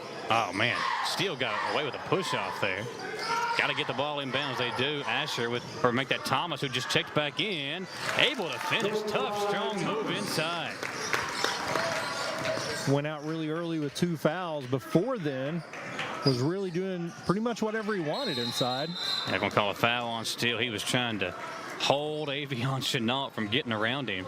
Called it on Chenault. Oh, wow, they do call it on Chenault. Wow, I thought that was going to be against Steele. Chenault complaining to the official. Of course, coaching change right before the year. Last year, Wes Scarberry, former model head coach, led this Broncos team to the region championship and into the state tournament. And then he, about maybe a week before the season started, stepped down as the head coach. Morrison drives, had it blocked, ball tipped around, and Wright's got it. But Armello Boone in a hurry the other way. Landon Ray just kind of hit the deck. I don't know if Ray slipped or he pulled the rug out from under him a little bit. Yeah, it looked like he tried to get out of the way. I'm not sure if that was an anticipation whistle or what, but it looked like he tried to avoid contact, not even trying to draw an offensive foul. So 24-18 with Boone stepping up at the line and knocking down the first. Armello, he's averaging 22.1 points per game, but he's just one of those kids that just his presence on the floor, he's so smooth. Splits a pair, ball tipped out. It should be Central ball. It looked like it went off of Douglas, but they'll say it went off of an Indian. And a chance for the Broncos to inbound. Right to throw it in. Busen on the elbow on the left side. Man, just kind of lowered his shoulder into Ty Thomas. Goatley now having to defend the bigger Surratt double team. Good defense by Madison Central. Surratt 3-corner way hard, and Thomas throws it out. Indians down by 7 here. A chance to cut into it as Ray drives. Thomas at the elbow himself. Back to Landon Ray, and Alan Feldhouse says let's reset the offense. They'll post up Thomas inside. Ty back to Busen off of him a bit. Elijah Steele the rebound. Back up and in. Good hustle. Nice effort. And the deficit 5 for Madison Central. Surratt drives. Kicks it out to Terry Kaysen. Now Boone. Armello going to go one-on-one with Morrison. Had it stripped loose. Body's on the floor. We got a jump ball. Let's see. Well, possession arrow points it to Madison Central. Good hustle by Landon Ray. Saw an opportunity, hopped on it. And the Indians will bring it up the floor. Jamie Boggs down by 5. I think if Central can put together just a couple baskets in a row here, a big, good crowd, I think a big momentum swing here at the end of the second quarter could be huge for this team. Yeah, see if they can get one from deep here. That can really blow the lid off a place. Good hustle defense there is Talbert all over Landon Ray. Morrison comes to get it. Cody working against Busen. Posting up Thomas on Boone. Good defense. Now Goatley's got it straight away. They'll work it on right wing. Oh, Thomas wide open. Didn't see it. Busen fell down. No call. Ball will just take a Douglas roll off the front of the rim. Very unfortunate sequence of events there of getting the ball during a switch and not knowing it. And sometimes you get surprised you're so wide open it's hard to capitalize. 3 from Talbert. Can't get it to fall. Thomas, good box out. Kick it out to Landon Ray. Indians needing some points here. Ray will drive. Got in trouble. Morrison open, wide open corner 3. No. Thomas the rebound. Count the basket and a foul. On a rough shooting day from Cody Morrison, Madison Central finding other ways to stay in the game against one of the top 10 teams in the state. And it will be a free throw for Ty Thomas as the Broncos complaining now the ball hit the top of the backboard. And Jamie, they may have a complaint there. Oh, I think it did. I think it's a matter of did it bounce over? Did it hit the corner? You can argue a lot of things, but you can also argue with your guys for not boxing out. Ty Thomas converts the three-point play. Central down down by just 2. With 1:13 to play here in the first half on WBON TV. Jimmy Boggs, Michael Watkins here with you. Good crowd on hand. Aiden Mills along with Nick Wilson. Our producer Gage Hill, Samantha Burford on tap here with us. She'll have that interview with Alan Feldhouse Jr. at halftime. Good drive, good defense by Gutley, but just a big size advantage with James Clare on the smaller Ricky Gutley. Here's Goatley. They swing it over left wing to Ray. Now Asher's got it on the block. Luke picked up his dribble. Finds Elijah Steele, who traveled. Yeah, did not put a dribble down. Easy call there. Indians miss an opportunity as Elijah Steele turns it over.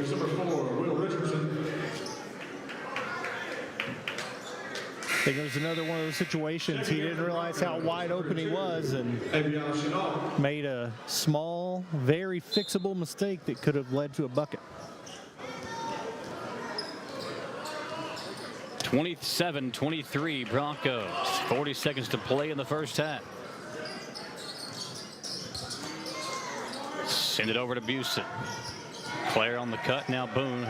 Picked up by Morrison.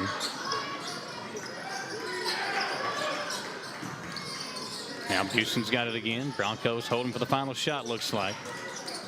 Very patient offensive possession. 15 seconds to play. Now 10. Chenault working over Boone. 3. Big one for the Broncos. 30-23. The Indians won't even get a shot off as the first half comes to a close. Indians down by 7 as Samantha Burford going to chat with Alan Feldhouse and get his first half thoughts.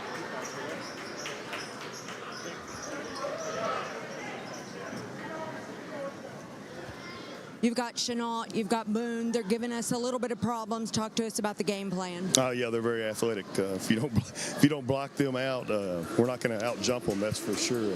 That's the key. We got to keep them off the offensive boards and keep them from transition back. It's make them shoot. That shot, I can live with that shot there at the end. That's make them jump shooters because they are extremely. They got 3 guys who are extremely athletic. But we got to quit being so timid down there on offense. We can't be afraid to take it in there.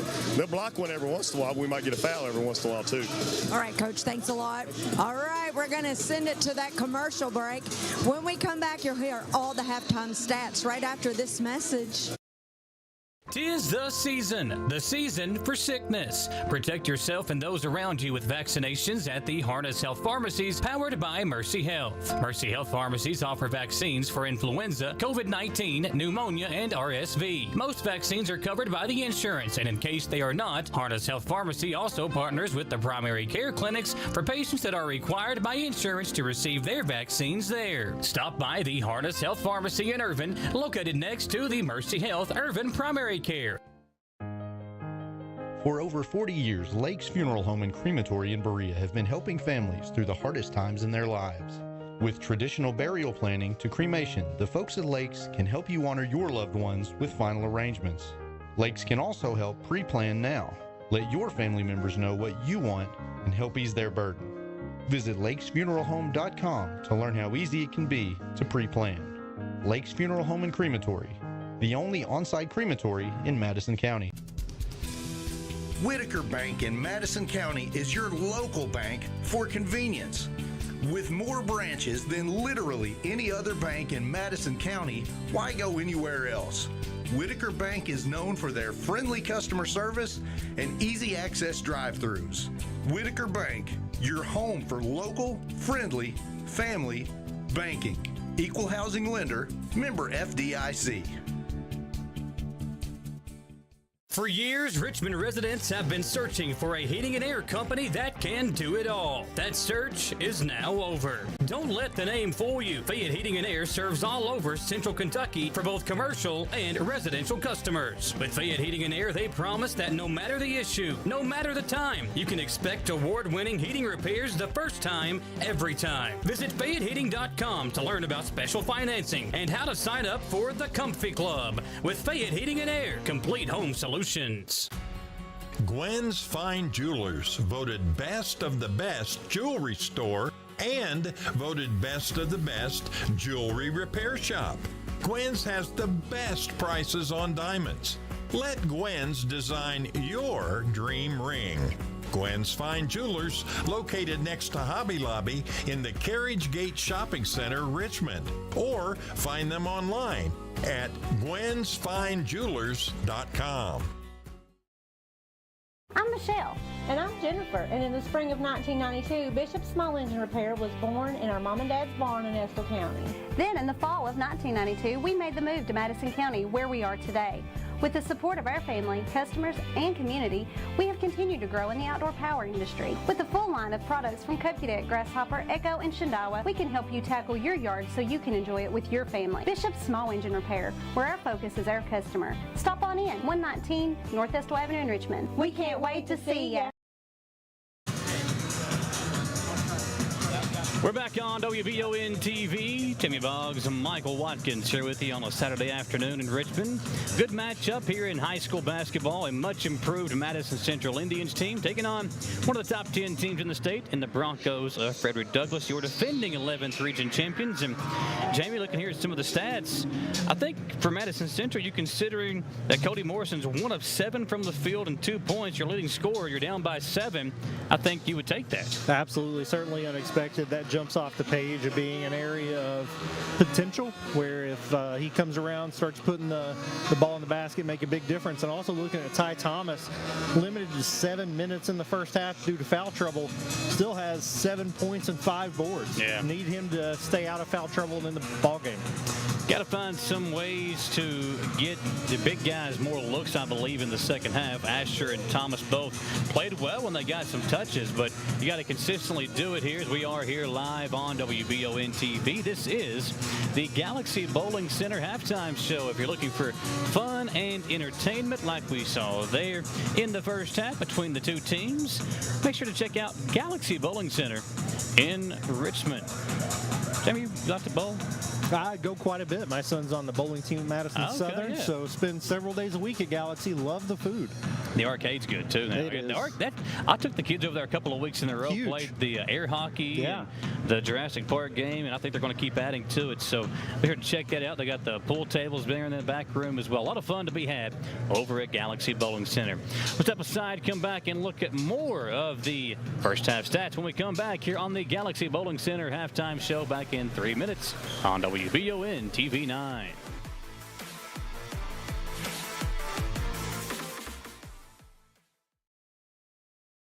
Whether you're looking for dependability in the game or on the road, Madison County is where you'll find it. Jack Burford Chevrolet in Richmond has the trucks you can depend on and a winning tradition just like our great local sports teams.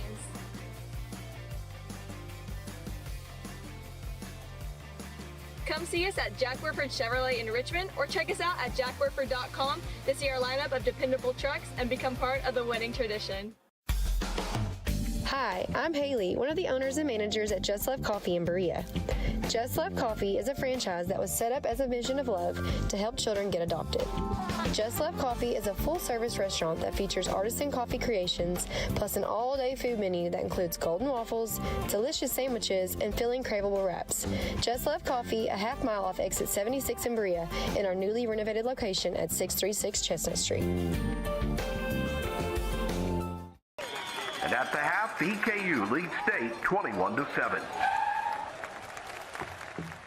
I love the way these look. Thanks. Yeah, go Colonels. Is it here? Hey, Coach. It's right here, but shouldn't you be at the game? Carry your favorite team with you everywhere you go with a new EKU branded debit card from CG Bank.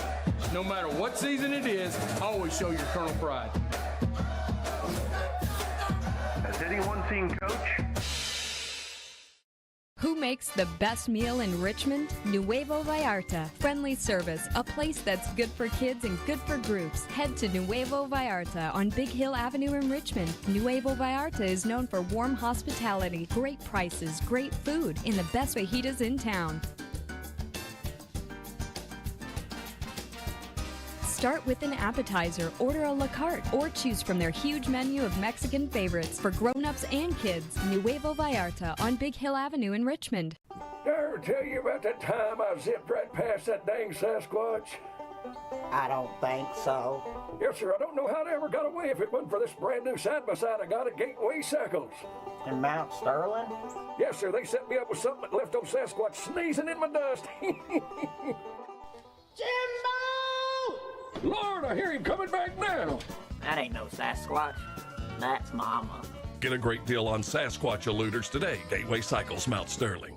Trucking companies are looking for qualified licensed drivers. Get your CDL training at Exodus Driver Training, located on Richmond Road, connected to Renfro's Collision in Berea. Take advantage of their flexible training schedule or get your license in just 4 weeks. Exodus Driver Training is your way out of the cubicle, out of staring at the same 4 walls, out of that factory job you can't stand. Your way out to an open road of opportunity. Financing available. Visit excdl.com to learn more or like them on Facebook. If it won't go down. Call Mr. Rooter, the best in town. What do I do now? Call Mr. Rooter, the best plumber in town. Mr. Rooter is Central Kentucky's affordable and reliable plumber. Right now, get any drain in your home clean for only $89. Call 859-253-CLOG. That's 859-253-CLOG. So if you've got a problem that won't go down, call Mr. Rooter. He's the best plumber in town. He'll clean any drain in your home for only $89. Now I know who to call. Call Mr. Rooter. Bye-bye, Poopy. You've heard the name Chenault Vineyards, but what do you know about it? Chenault Vineyards is a place for the community to enjoy. Central Kentucky's premier event and wedding destination with 5 event venues, full-service catering, over 13 varieties of wine, live music entertainment, seasonal food options, weekly themed Wednesday night out and girls night out, trivia, murder mystery date nights, and free yoga on the point with beautiful views. Everyone can find something to do at Chenault Vineyards. Want to know more? Follow them on Facebook and Instagram or plan your night out at ChenaultVineyards.com. Jamie Boggs. I know I'm live, man. I'm having fun. I'm trying to get warm. Vanilla ice. Yeah, speaking of ice, a lot of it out there So here cold. in Richmond and Madison County today.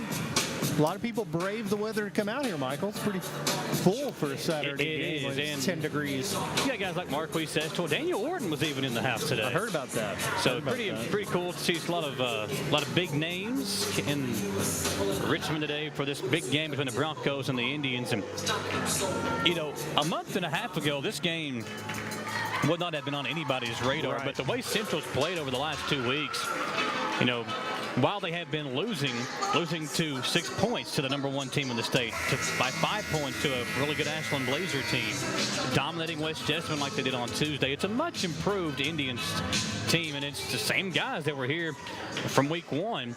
They've just started to get confidence. They've gotten stronger. Coach Suthouse has figured out how to kind of get to them and get them some confidence, and it's obviously worked out as we are down by 7 starting the third quarter. Busen, Wright, Boone, Surratt, and Chenault in the game for the Broncos.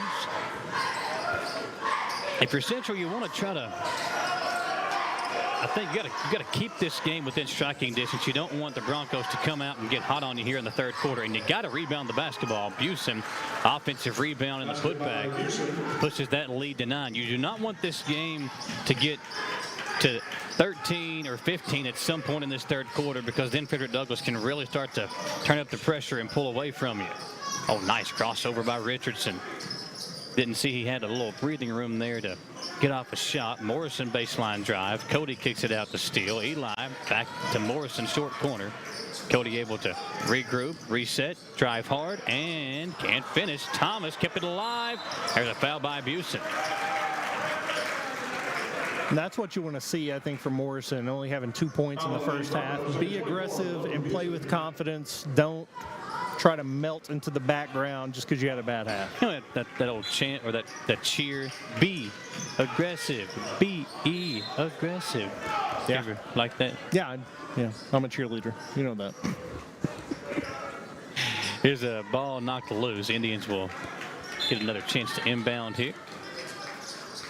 Ray bounce pass to Morrison. Chenault the steal. Could it be highlight real time? It is a nice pass from Chenault to Surratt. Now the lead up to 11. Again, you don't want to see it get to 13 or 15. I would expect Alan Feldhouse Jr. with this still very young team, if it does see another basket or two go in before they can answer, Might have to call a timeout. Tough move by Thomas. Ball's loose. Good hustle by Will Richardson to come in and get it, and the Indians will have the ball. Broncos inbounded when we started the third quarter, so Madison Central will have it now. Jump ball.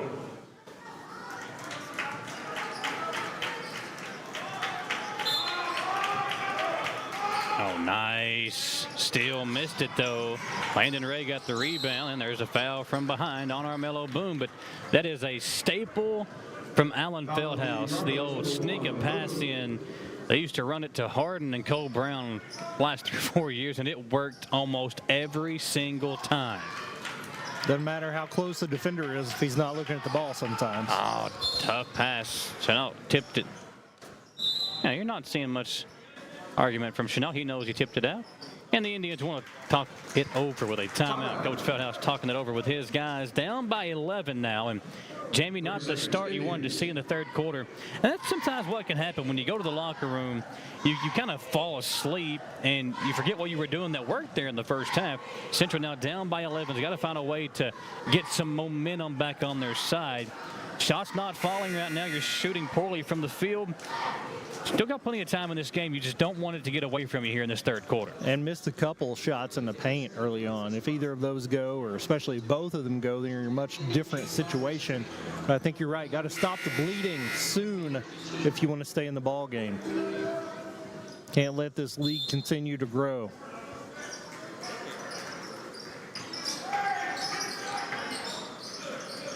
Here's Thomas in the corner. Kick it out to Landon Ray. Swing it over now, Richardson. Right side, Cody with it. Will drive baseline and draw the foul. If he attempts the shot there, it's free throws. He might have even got it to fall. Had a good look. Foul on the Broncos. So Landon Ray to throw it in. In the corner, it's Richardson. They come into him. Will spins away now into the paint. Kick it out to Ray. Landon. Back to Richardson. Thomas in the deep short corner. Left side. Now backs his way in on Buse. That's just it's a long way to go for Ty. And he missed the shot. Hauled in by Avion Chenault. And he's in a hurry the other way. Lob it up. Boone couldn't handle it. Good defense by Central to get it back. As Ray now fouled by Chenault. And the aggressiveness paying off there for Central. As Chenault picks up the foul. Third team, now make it fourth team foul, and Madison Central will be in the double bonus the rest of this third quarter. Such an interesting, I don't know. I didn't know that there was a problem with the bonus system. I didn't either. I did not either. It's a huge adjustment to going from 1-and-1 to always a double and doing it back. Yeah, it's just a big change. And like you're fixing problems that you don't have. I was told that it was to speed the game up. Which, I mean, I really haven't seen the game change that much, if you ask me, from where we were before. Morrison, need it. Oh, pretty shot. The high arcing floater. 9-point Indians down to the Broncos. Chenault just kind of taking his time, right side to right. Not the same Frederick Douglass team we're used to seeing. While they are still very, very dangerous and have weapons all over the floor, you don't have guys like Kai Simpson anymore who can go out there and drop 30 or 40 on you like Kai was so good at doing. Chenault picks up the offensive foul. I think that's his fourth foul. He went into halftime with 2, and that's 2 in a row in the last minute. Could be huge for Central. He's been he was a leading scorer for this team at 12 in the first half. And he kind of stirs the soup, if you will, stirs the drink with his ball handling and leadership out there. Landon Ray gets it across the timeline, defended by Wright. Up top to Ty Thomas. Central can make a run here with Chenault on the bench. Oh, great defense. Busen all over Ty Thomas. Richardson, now Ray, left corner. Landon kicks it out. Richardson, quick on the drive. He kicks it out. Now Morrison baseline. Oh, pretty drive by Morrison. The dribble drive offense and a 7-point Broncos lead. Back-to-back baskets for the Indians. That's what you got to do. You got one of their top stars on the bench. You got to get your star going.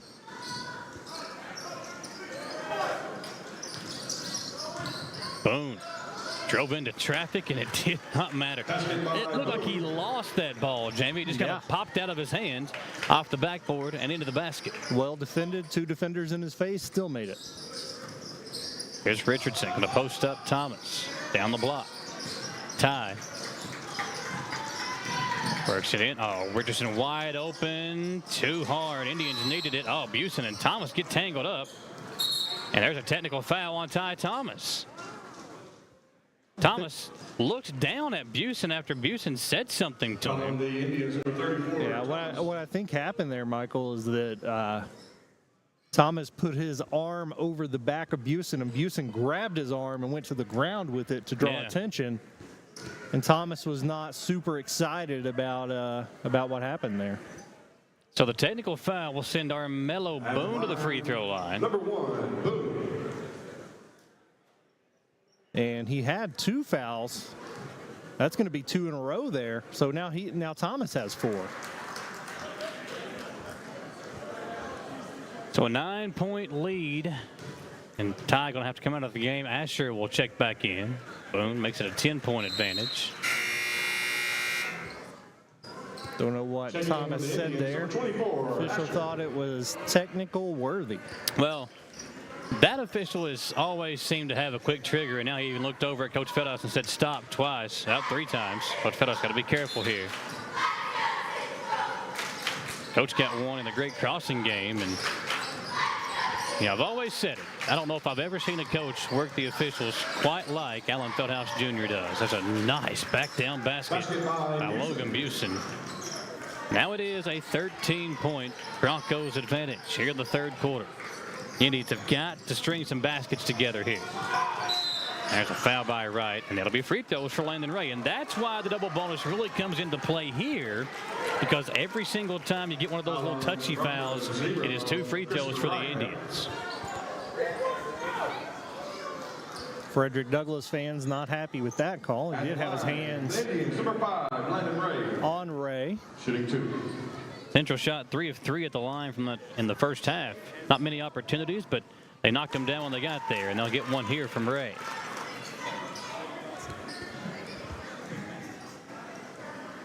Somehow turning this game into a free throw shooting contest would not be the worst idea that Central could have at this point. No, and then you try to maybe get Chenault out of the game, but he might be out of the game for a while either way. Here's Armello Boone. It's another guy they can go to, though, to lean on for points. Long 3, short, got his own rebound. Indians did not box out. Cody Morrison took off the other way, but Boone trying to force it inside, threw it away, and Coach Feldhouse immediately stood up and yelled at Morrison for not boxing out. 3:20 to play in the 3rd. Backcourt trap defense. Eli Steele. Can be dangerous. Also could be a great opportunity for the offense to get an easy look. Morrison pulled that. Got tons of daylight. They're going to post up Asher instead. Now out to Ray in the corner. Landon looking to post up Asher. Gets it to him. Luke almost traveled. Yeah, he did. Took that extra hesitation step and turned it over.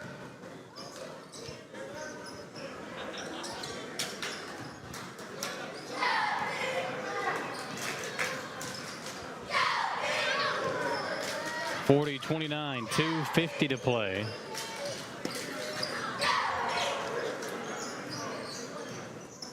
Got some WWE going on back here behind us, Jim. These young kids back here wrestling around. Man, set up a table for if they want to tag us in. Oh, tough move by Surratt. Great finish there. Traffic. 42-29, Indians down by 13. Again, needing to string some baskets together. Feed it inside Asher. Got a face up, turn around, try to bank it home, and could not get it off the glass. Morrison back with it in the left corner. They'll feed it over to Richardson. Asher trying to post up inside again. Work it over on the right side. Now Morrison with Boone defending. Cody driving in. Oh, Boone pinned it against the glass. And there's a technical foul on Boone. Armello with some trash talk after the block, and the official right there to blow the whistle. That was a fantastic defensive play. And like you said, that's usually you let that kind of stuff go, but At the line, number 4. And I think this official missed it. I think his parlay got messed up last night. He's not very happy about it, Jamie. I get it. I mean, it's frustrating. You got to make up the points where you can. I don't know what the spread is in this one. Knocks it down, 1 of 2. Checking in for the Broncos, and the Indians get possession. Talbert. And for the Indians, number 20, Ricky Goatley. Goatley into the game, 1 for 1 from 3 in the first half. Be huge to get him a look right now, get it back into single digits. Get it into Asher. Morrison backdoor. That's just a dangerous pass with the length that Douglas has. You cannot sneak one through. Talbert drives in. Yeah, and Goatley, I think, just kind of stood in his way, hit him in the chest, and Talbert feeling the pain of that one. Foul on the Indians, number 20, Ricky Goatley.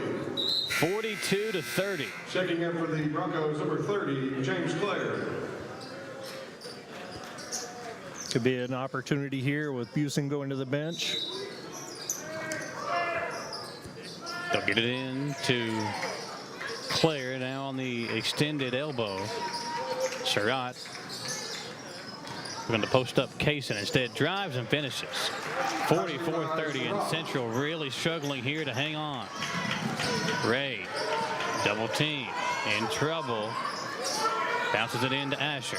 Luke, in trouble himself, picked up his dribble. Eli Steele now has it on the right wing.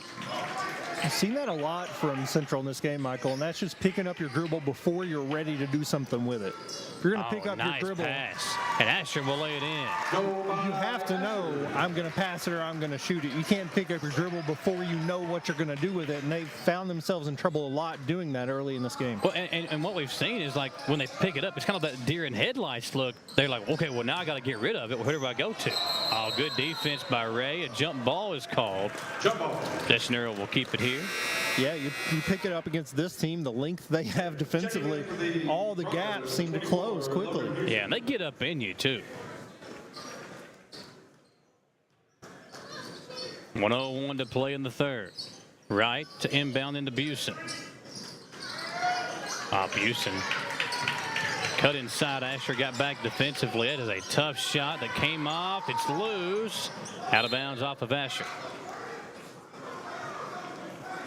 44-32. Indians down by 12. And rough shooting day really for both teams. Nobody's setting the world on fire. Nope. Which I think if you're Madison Central, you'd take a mucked up bad shooting game against this team any day. Timeout, Frederick Douglass. Timeout, Broncos. Trying to save a 5-second call. And the Broncos want to talk it over. We'll step aside and come back in 30 seconds. You're listening and hanging out with us here live on WBON TV. It's that time of year when we are day and night driving with our kids all over. Your car never stops. At Amco Transmissions, we make sure to keep you rolling. We have the latest technology, certified technicians, and longest warranty to keep your vehicles running strong. We specialize in all foreign and domestic transmissions, drivetrain, or just general maintenance. Did you know at Amco, the average customer saves $1,800 in comparison to the dealer? And Amco has a longer warranty. Come see us at Amco Transmission for the best service and the cheapest prices around. AA MCO. On a cold day here in Richmond, it's been a cold shooting day for both Madison Central and Frederick Douglass. The Broncos down in the deep left corner to inbound with Clare while holding on to a 12-point lead late in the third quarter. They'll come in to Talbert, swinging around Kaysen. Now up top right, picked up by Goatley defensively. Goatley really good offensive player, and they got this sophomore class, and these freshmen that are behind them, really going to be good in a couple of years. Clare almost traveled with it, gets it to Busen. Busen driving in, strong move, couldn't get it to fall. Indians catch a break there as Talbert lost it on the offensive putback. Now with 15 seconds to go, where does Madison Central come here offensively? Asher sets the screen for Ray. Landon in trouble. Morrison comes to relieve it. 5 seconds for Cody. And it'll be 2 free throws from Morrison. Yep. With Wright all over him defensively. Foul on the Broncos, number 0, Christopher Wright.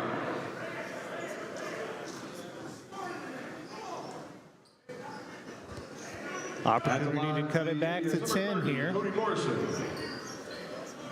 Will be huge going into the fourth quarter. Some big free throws. And might be good for Morrison to see one go through the hoop, and it does. There we go. Had several threes there in the second quarter that seemed to go in and out a couple times. Cody knocks down both, but it's a 10-point deficit. 2 seconds to play, 2.2. Come in, Kaysen, and he gets it off. Oh, that one looked good looks from good. here. That was close. Comes off, and the Indians down by 10 going to the fourth quarter. It was a 7-point lead for Frederick Douglass after 2. After 3, they've tacked on 3 more. Heading to the fourth quarter, 44-34 on WBON TV. Hey Madison County, did you know Berea Ace Hardware is more than just a hardware store? Berea Ace Hardware carries the top brands like Skag, Echo, Steel, Spartan, Toro, Bentelli e-bikes, Wolf brand scooters, Trailmaster go-karts, and Red Cat Racing RC cars. Check us out at BereaAce.com. We sell fun at Berea Ace. Ace is the place with the helpful hardware, folks. It's the common thread that ties us together, making life better for everyone. At CVNB, that means better banking, better accounts and lending, better experiences, better schools and better communities. Better. It's what ties us together. CVNB. Bank better.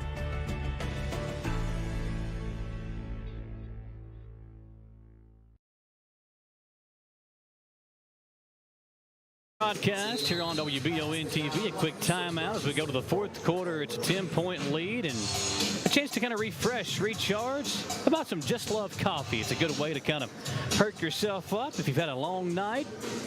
Maybe it's just an early morning for you. Try Just Love coffee over in Berea. A great place to get your day started with Just Love coffee. That would hit the spot right now. 10 degrees. Stop in, get some coffee, get a bagel or a muffin. You're making me hungry. Morrison drives and draws the foul. Cody will shoot 2. Foul on the Broncos number 5, Terry Casey. Just hit 2 as we went to the fourth quarter. Now a chance for 2 more. He'll shoot 2. And you mentioned it then, big for Cody to see the ball go through the basket. Has had a not his best game offensively, but now getting close to double digits, just hitting the last 3 free throws. One more free throw coming up for Cody Morrison, the junior.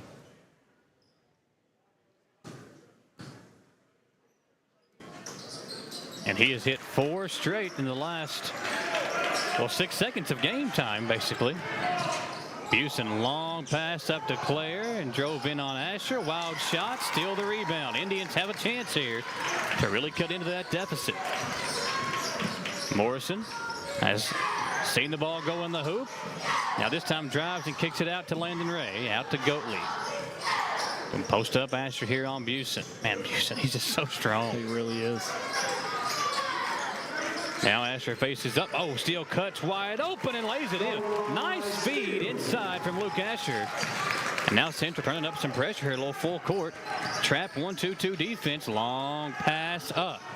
Into Claire. Oh, you got to be careful here. The Bronco fans and their coaching staff asking for a flagrant foul. Now Steele went for the ball, but he got a lot of arm there as well. And Coach Feldhouse yelling at the officials to make sure they will call this a common foul. Not even really much of a discussion there, Jamie. Oh, yeah, I agree. It was a hard foul, but you could not make a claim that he wasn't at least going at the ball. Now Steele did pick up a flagrant in the game against Great Crossing here a couple of Fridays ago. Or last Friday, so it was 8 days ago. That's why I always have my calculadora on me now. We still have Boone and Chenault on the bench for Frederick Douglass. Can't imagine that's going to carry much longer, especially if Central's able to score again here. Well, Boone picked up the technical and went out. There's another offensive rebound, and Logan Busen carrying the load offensively for the Broncos. Indians had it down to 6, and that missed free throw gave Central a chance to cut it even further with possession, but an offensive rebound by Busen, and now a free throw to cap off the three-point play opportunity comes off. Another offensive rebound. Surratt cannot finish, and it's still an 8-point lead. Ray lost the handle. Talbert the steal. Ball's loose, and hasn't. Gotta be a travel? No, foul. Ooh. Yeah, Talbert lost the handle, and then it kind of hopped over Elijah Steele. And Landon Ray was there in the vicinity to pick up the foul. Yeah, it's such a gut punch to give up an offensive rebound, especially on a free throw. I mean, you're basically set up in a position to box out, and still to give up 2 in a row. It's going to make it tough to come back from that. Over to Talbot. He'll settle in for a long 2. It comes off. Morrison has to poke the rebound away and able to track it down. Indians have numbers here at the moment. Cody double team and has to bounce it a long pass over to Ray. Landon has to circle back around and reset the offense up. Goatley wide open 3. Good! Huge shot there from the freshman. Goatley, unaware of the circumstances, he is ice in his veins, and a 5-point Douglas lead. When you're that young, Jamie, you just don't know any better. Yep. Just fires it up there, and at the other end, Surratt and the Broncos more offensive rebounding.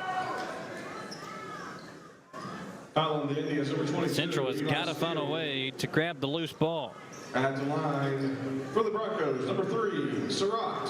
Surratt very frustrated that wasn't called earlier. I wonder if Central getting under their skins prior to the. It's been a very physical game. Checking in for the Broncos, number 0, Christopher Wright. And for the Indians, number 34, Ty Thomas. So Thomas back in for the Indians. Chenault back in for Frederick Douglass. Still no Armello Boone sighting. He's still hanging out over there on the bench. 47-41. Both free throws from Surratt good. 7-point Central deficit as they bring it up the floor with Landon Ray. Wright defending. A little token pressure as he comes up.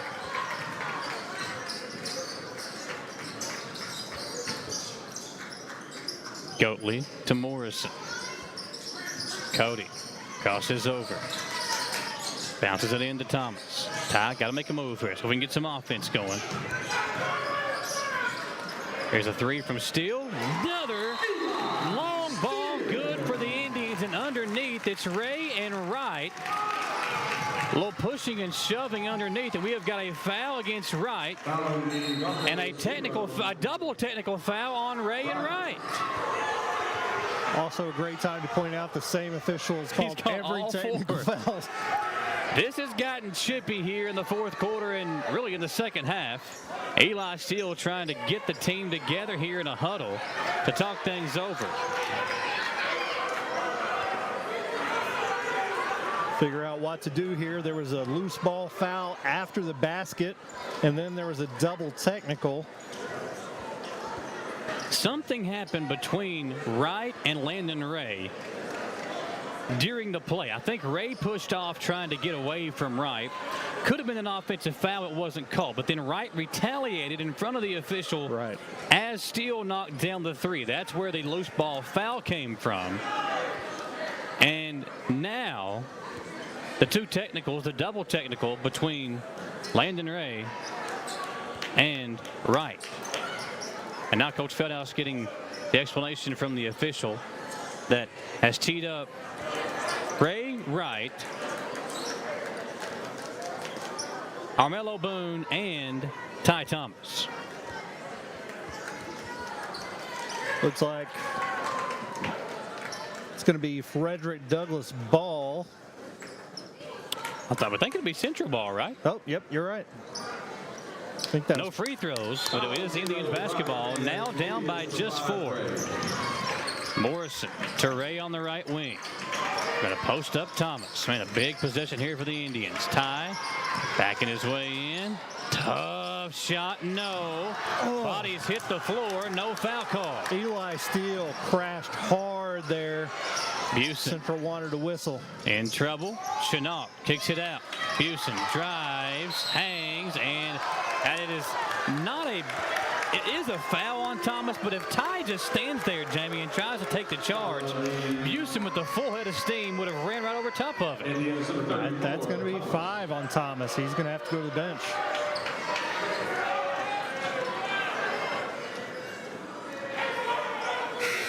Both sets of fans getting loud and chippy here.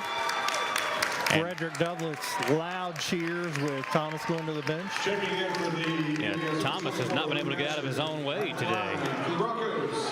Yeah, Coach Feldhouse saying that Thomas went straight up. He did go straight up, but I just think the contact with the way that Busen kind of moved his body is what allowed. And now we got a...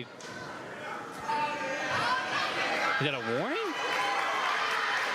We're giving warnings after 4 technicals here.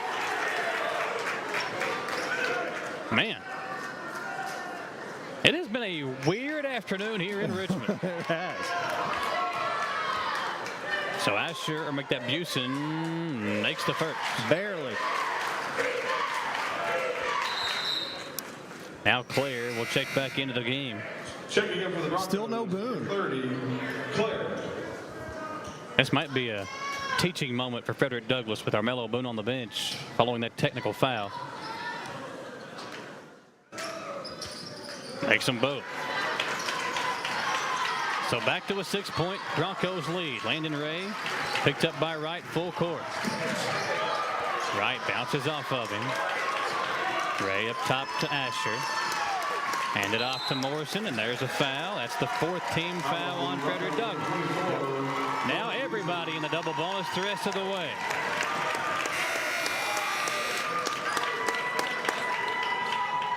Still no Armello Boone. Broncos. Number 4, Talbert. Talbert checks back in. Indians will throw it in under their own basket. Nope, scratch that in front of their own bench now.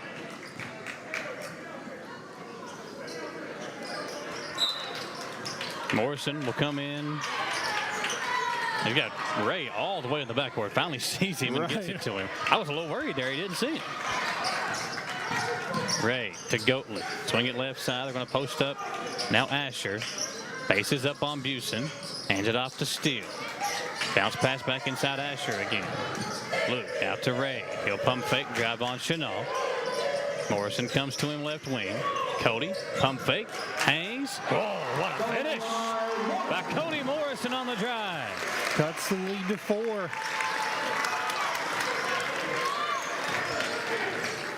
Surratt across the timeline for the Broncos here. 4-point deficit for Madison Central, trying to hang around here against another top 10 team in the state.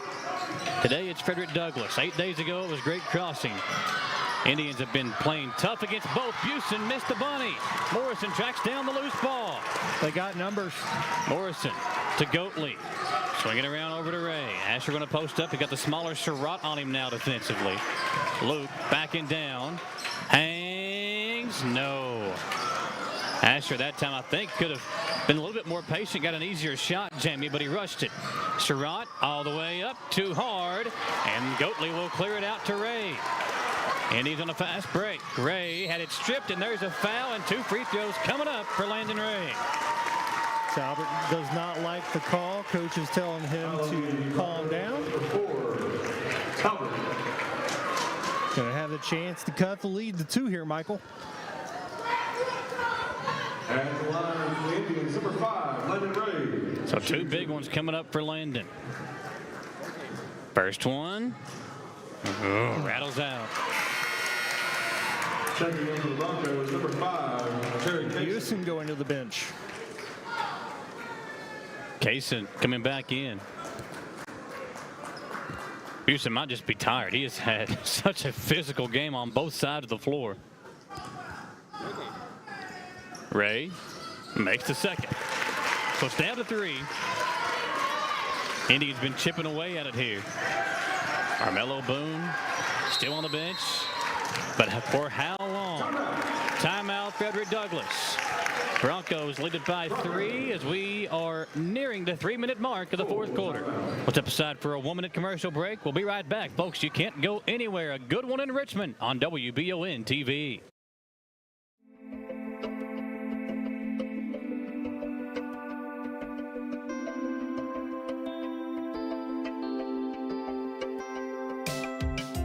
Granite, marble, and quartz for any surface.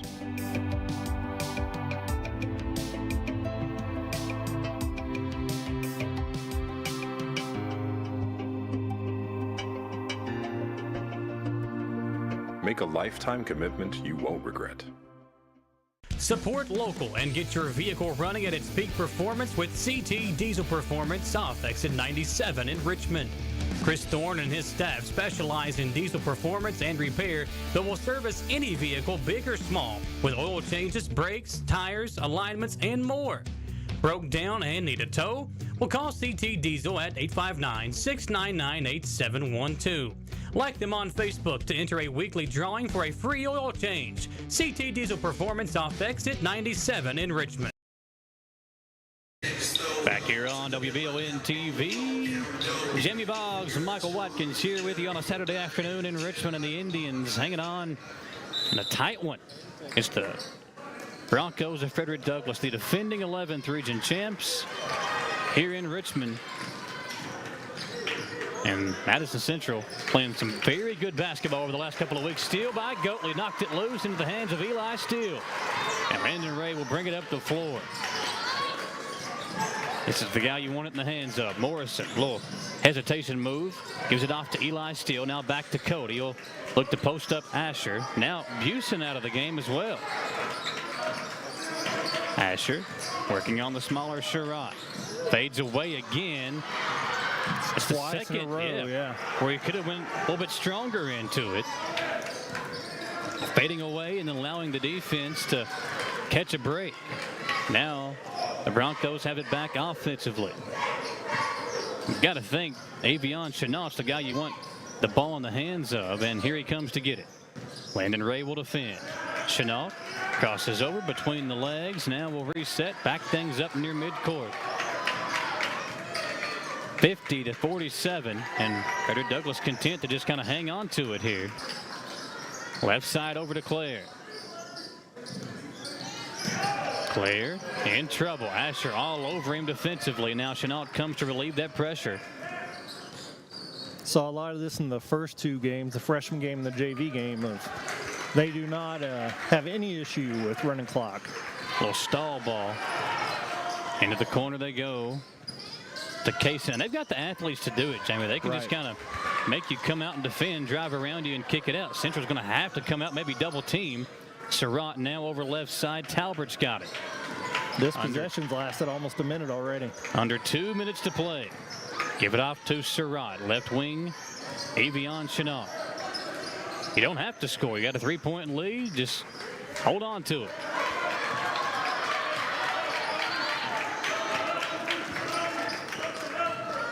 Hand it off Surratt again. Ball poked away. Steele trying to track it down. We got a whistle and a backcourt violation. Oh my goodness. Indians catch a break there. That Steele didn't poke it away. And nobody from the Frederick Douglass side can believe the call. The official trying to explain to the coaching staff what happened there. It should be Madison Central ball, according to the call down the floor. And now I think Coach Fellows wants to talk it over. He will. Sure. Timeout, Indians. Huge break. 30-second timeout. We'll keep it right here. Glad to have you along, no matter where you're watching from. Huge break for the Indians there. Stall tactic there from Frederick Douglass, running a minute of clock left. Central gets it on an interesting call. We'll take it for sure. I don't see how the ball wasn't poked away. But again, if you're a Madison Central fan, you will take the call. Absolutely. With a 3-point deficit here, 50-47. Indians will I think you got to let Morrison go. Maybe run a little pick and roll with Cody and Asher and see what you can find. But you've gone to Luke 2 straight possessions, and while he has been able to get the ball inside and back his way down, he's settled for a fadeaway. And this might be Coach Feldhouse just saying, hey, let's be strong with it if we've got it inside, because if you don't get a shooting foul, if they just bump you inside and they call the foul, well, you get 2 free throws that way. Both teams in the double bonus. Morrison will come in to Landon Ray, and he will hang out for just a second before he crosses the timeline. Landon on the drive. Oh, it's a tough shot. Almost went in. And Wright picks up the foul. And there will be 2 free throws coming up for Landon Ray. And now Wright will foul out of the game. And he is still talking trash as he turns around to speak to Landon Ray. And how he did not get teed up there, I have no idea. I think it's the proximity of the officials that's called most of them there that's been the issue. Outside of Morrison, the team as a whole has shot really well from outside, with Ray, Goatley, and Steele all hitting threes. Some 2 big free throws coming up for Ray, and he left that first one short. Was 1 of 2 last time he went to the line. Still a 3-point lead. Second one, good. So able to calmly knock down the second. Now you got to play some more defense. Broncos get it in bounds. Ray poked it loose. It will stay with the Broncos. Busen, Chenault, Surratt, Talbert, and Claire, and still no Armello Boone on the floor.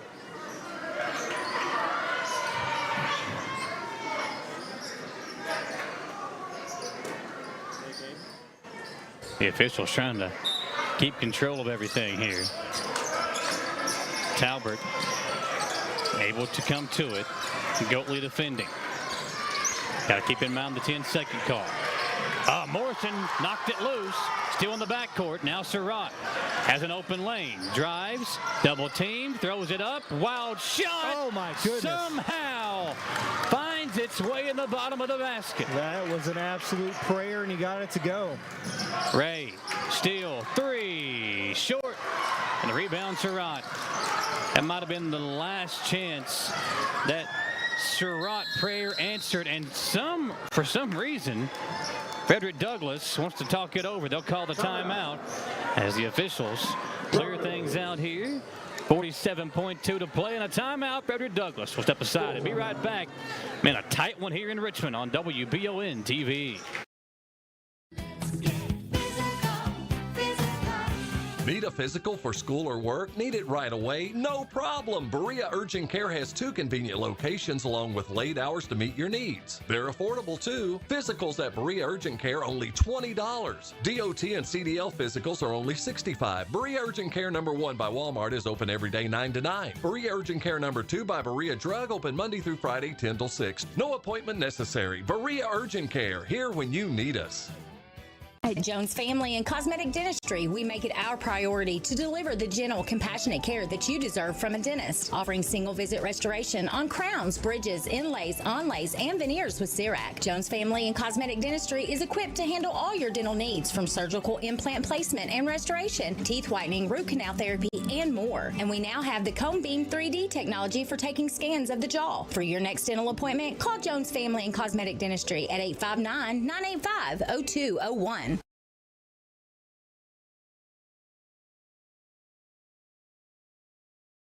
And with 47.2 to play, they will inbound under their own basket with Surratt to throw it in. Right in the corner, not the easiest spot to inbound it, although they're going to move him back in a bit. Easy inbound to Busen. Now you got a foul. And there is a whistle away from the ball, I believe. It's on Landon Ray fouling Claire. Claire getting an earful from a coach over here. Not sure what actually happened with him and Ray, but Claire's going to go to the line. At the line, number 30. Not sure if that was just an aggressive way to pump him up at the line, but player steps up and misses the first.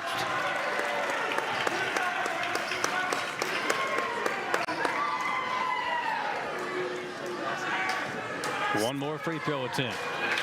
Still no Mello Boone. Knocks that one down. It's a 5-point deficit. Indians have got to get a ball up the floor and in the basket in a hurry. Ray tosses over, working it against the pressure of Talbert. Over to Goatley. Goatley gets a screen. Over to Ray. You got to get a shot off here. Ray drives, and there's going to be a blocking foul on Chenault. He can't believe the call. Avion runs up the floor. The official watches him here. I swear he's looking for a reason to do it. He's staring him down. Yeah, I don't like that, man. I do not like that. Yeah, the Bronco faithful giving him an earful as well. And the coaching staff, I mean, it's just been... He fouled out his game. Maybe he just doesn't like the snow, Jamie, and that's why he's in a bad mood today. Still no Mello Boone after 2 players foul out. Yeah, I don't know if Melo's injured or if this is maybe a teaching moment for him, but Boone has been on the bench ever since he got that technical foul for talking trash after a block in the 3rd quarter. Ray misses the first. That has been a theme for Landon Ray here in the 4th quarter. Miss the first, make the second. We could use that here. And for the Broncos, number 10, Travis Jones. It'll be one more free throw for Ray.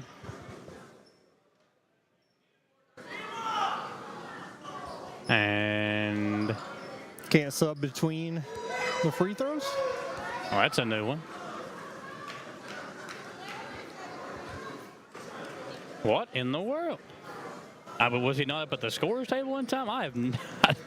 That's a new one. And they're going to pull him back now to the bench. I feel bad for Jones. Right. You can see no action now. Sherrod double teamed in the corner, and the Broncos will call a timeout. Dangerously inbounded. Good pressure defense from Madison Central, and the Broncos call the TO. They're going to have to inbound it from the corner again. Broncos. So a good opportunity here for Central to put on plenty of pressure. Checking in for the Broncos, number 10, Travis. So Coach Feldhouse telling his guys here, I mean, obviously you can not let too much time run off before committing the foul. You want to force Frederick Douglass to knock down the free throws. It's 53-49, and the theme song to your favorite TV show just came on here. Cops? That's your favorite TV show? I was a star of this as a young criminal. So... We have taken advantage of that program where you can hire a criminal. What's it on The Office where they do that? Yes. So 53-49, 25.7 to play. Central allowing the inbound there. Yes, Sherrod over to Busen. Got a foul. Jones. Oh, man, if they could have waited half a second, he would have been called for a travel. Right. So we'll send Jones to the free throw line. That might have been why they wanted him in the game, for free throw opportunities. Saw limited action early on. It's hard to come in the game cold and just start shooting. Right now, I don't care how long you've been in the game. You're probably cold with as cold as it is outside. Jones at the line. First one comes up. And one thing Central's got to do here is box out. They have given up a lot of opportunities and second chances here in the second half. Morrison and Asher have got to put a body on somebody. Makes the second, so it's back to a 5-point deficit. Got to go. Ray taking his time here. Coach Fedow said, let's get it up the floor. Landon drives, jumper, hard. Ball tipped up. No, it's loose. Ball on the floor. Got to get to it. Morrison had it stripped, and there's a foul, but that possession took way too much time. 3.2 to play. And it will be free throws for Madison Central. But Jamie, I don't see, I mean, here you pretty much have got to knock down 2, get a steal and a 3 in the last 3 seconds. Yeah, it's certainly going to take a miracle to pull out the win here. But you got to have the free throws to give yourself a chance. First one from Cody Morrison, good. Morrison a much better second half. Still a rough shooting night for the Indians' top scorer. Cody will have one more. It's up, and it is good. Timeout Indians. 54-51, 3.2 to play. We'll step aside and come back in 30 seconds. We're live on WBON TV. Looking for some fun? The Galaxy Bowling Center has a league for you. No matter your skill level, you can come out, make some new friends, and have a great time. Call 624-4444 for details. Or if you're more of a trivia person, Champions Grill has you covered every Tuesday starting at 7 with great prizes and all-you-can-eat wings for only $19.99. Why go anywhere else? The Galaxy Bowling Center and Champions Grill, your ticket to fun just off I-75, exit 87 in Richmond. To some, it's just a boat. But to Jim, it's his escape from meetings, traffic, and the grind of daily life. He may not catch any keepers, but he wouldn't trade his day on the lake for anything in the world. That's why his boat is insured by Kentucky Farm Bureau. But it's not just Kentucky's Farm Bureau. It's Jim's Recharge the Battery Farm Bureau. My Farm Bureau. David Mayo, John Rader, and Chris Hornsby with Kentucky Farm Bureau. Welcome back into Madison Central High School, where it's 54-51. Frederick Douglass with the lead in the ball. 3.2 to play. Broncos pretty much just need to get it inbounds, and I don't see any way Central could win if they get it inbounds. And yeah, I've note here, no timeouts. Got a foul, and Talbert will be fouled by Landon Ray. And again, more extracurriculars following the play and the whistle. So it'll be 2 free throws for Talbert. If he knocks down one, it'll pretty much seal the deal for a Frederick Douglass win. If he misses the first, do you intentionally miss the second one? You know, at this level of play, okay, and now we're going to talk some things over. All right. The officials coming together here with 1.1 to play. Game pretty much secured up by Frederick Douglass. I'm not sure what the discussion could be about here, Jamie. No clue what they're talking about. It seemed like a pretty straightforward foul to put somebody at the free throw line. Yeah, I mean, everybody was already at the line. They had already lined up, and can't retroactively call it technical on somebody, I don't think. Oh, they're discussing the clock. Maybe.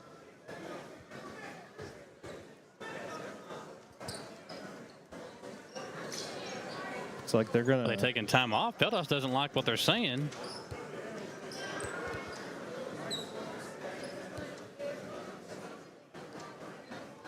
They're looking at the...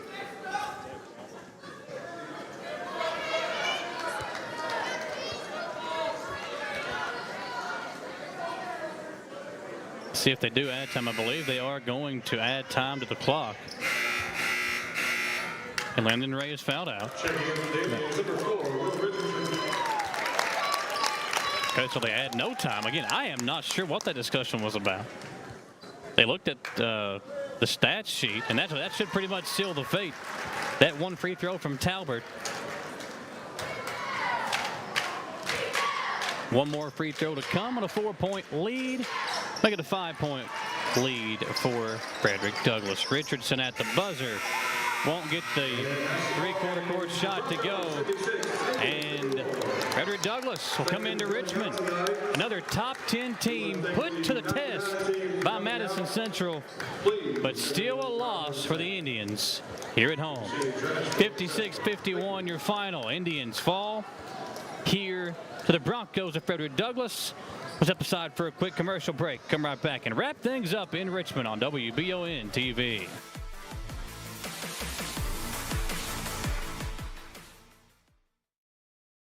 Orthopedic and Sport Physical Therapy will help guide you on your road to recovery. It is our mindset, a spirit driven to excellence to help people heal faster and better. If you have pain or an injury, or you need experts in sports medicine, Orthopedic and Sports Physical Therapy is your best choice in rehabilitation, and you have direct access. In most cases, you do not need a referral to any of our 7 locations serving the region. Just give OSPTKY a call. Visit our website at osptky.com to find the location nearest you. Hey, I didn't order any pizza. Jake from State Farm.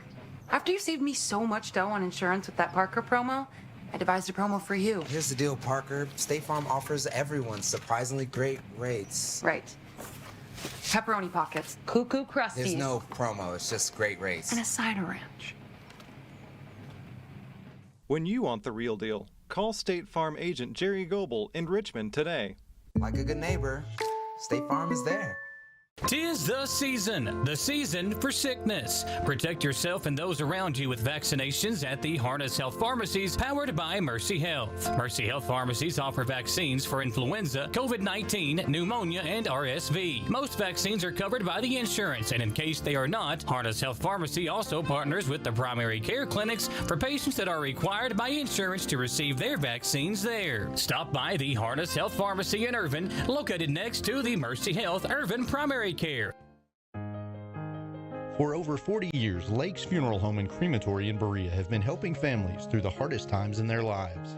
With traditional burial planning to cremation, the folks at Lake's can help you honor your loved ones with final arrangements. Lake's can also help pre-plan now. Let your family members know what you want and help ease their burden.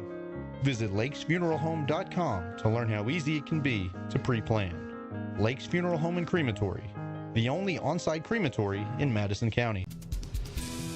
Whitaker Bank in Madison County is your local bank for convenience. With more branches than literally any other bank in Madison County, why go anywhere else? Whitaker Bank is known for their friendly customer service and easy access drive-thrus. Whitaker Bank, your home for local, friendly, family banking. Equal housing lender, member FDIC.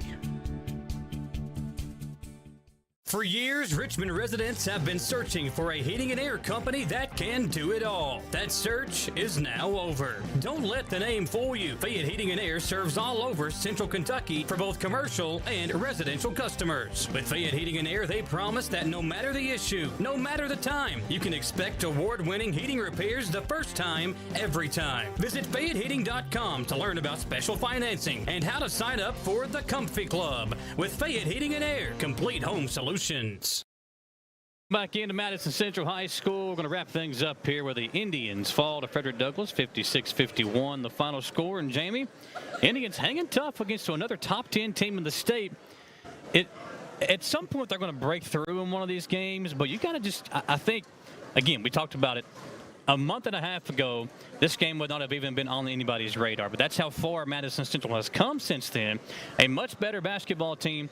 And while it's still a loss, I still think you got to feel confident that you're able to hang around with some of these teams. Absolutely. If I'm anybody else in the region, I would not want to draw Madison Central, whether that's in the first game of district play or any time in regional play.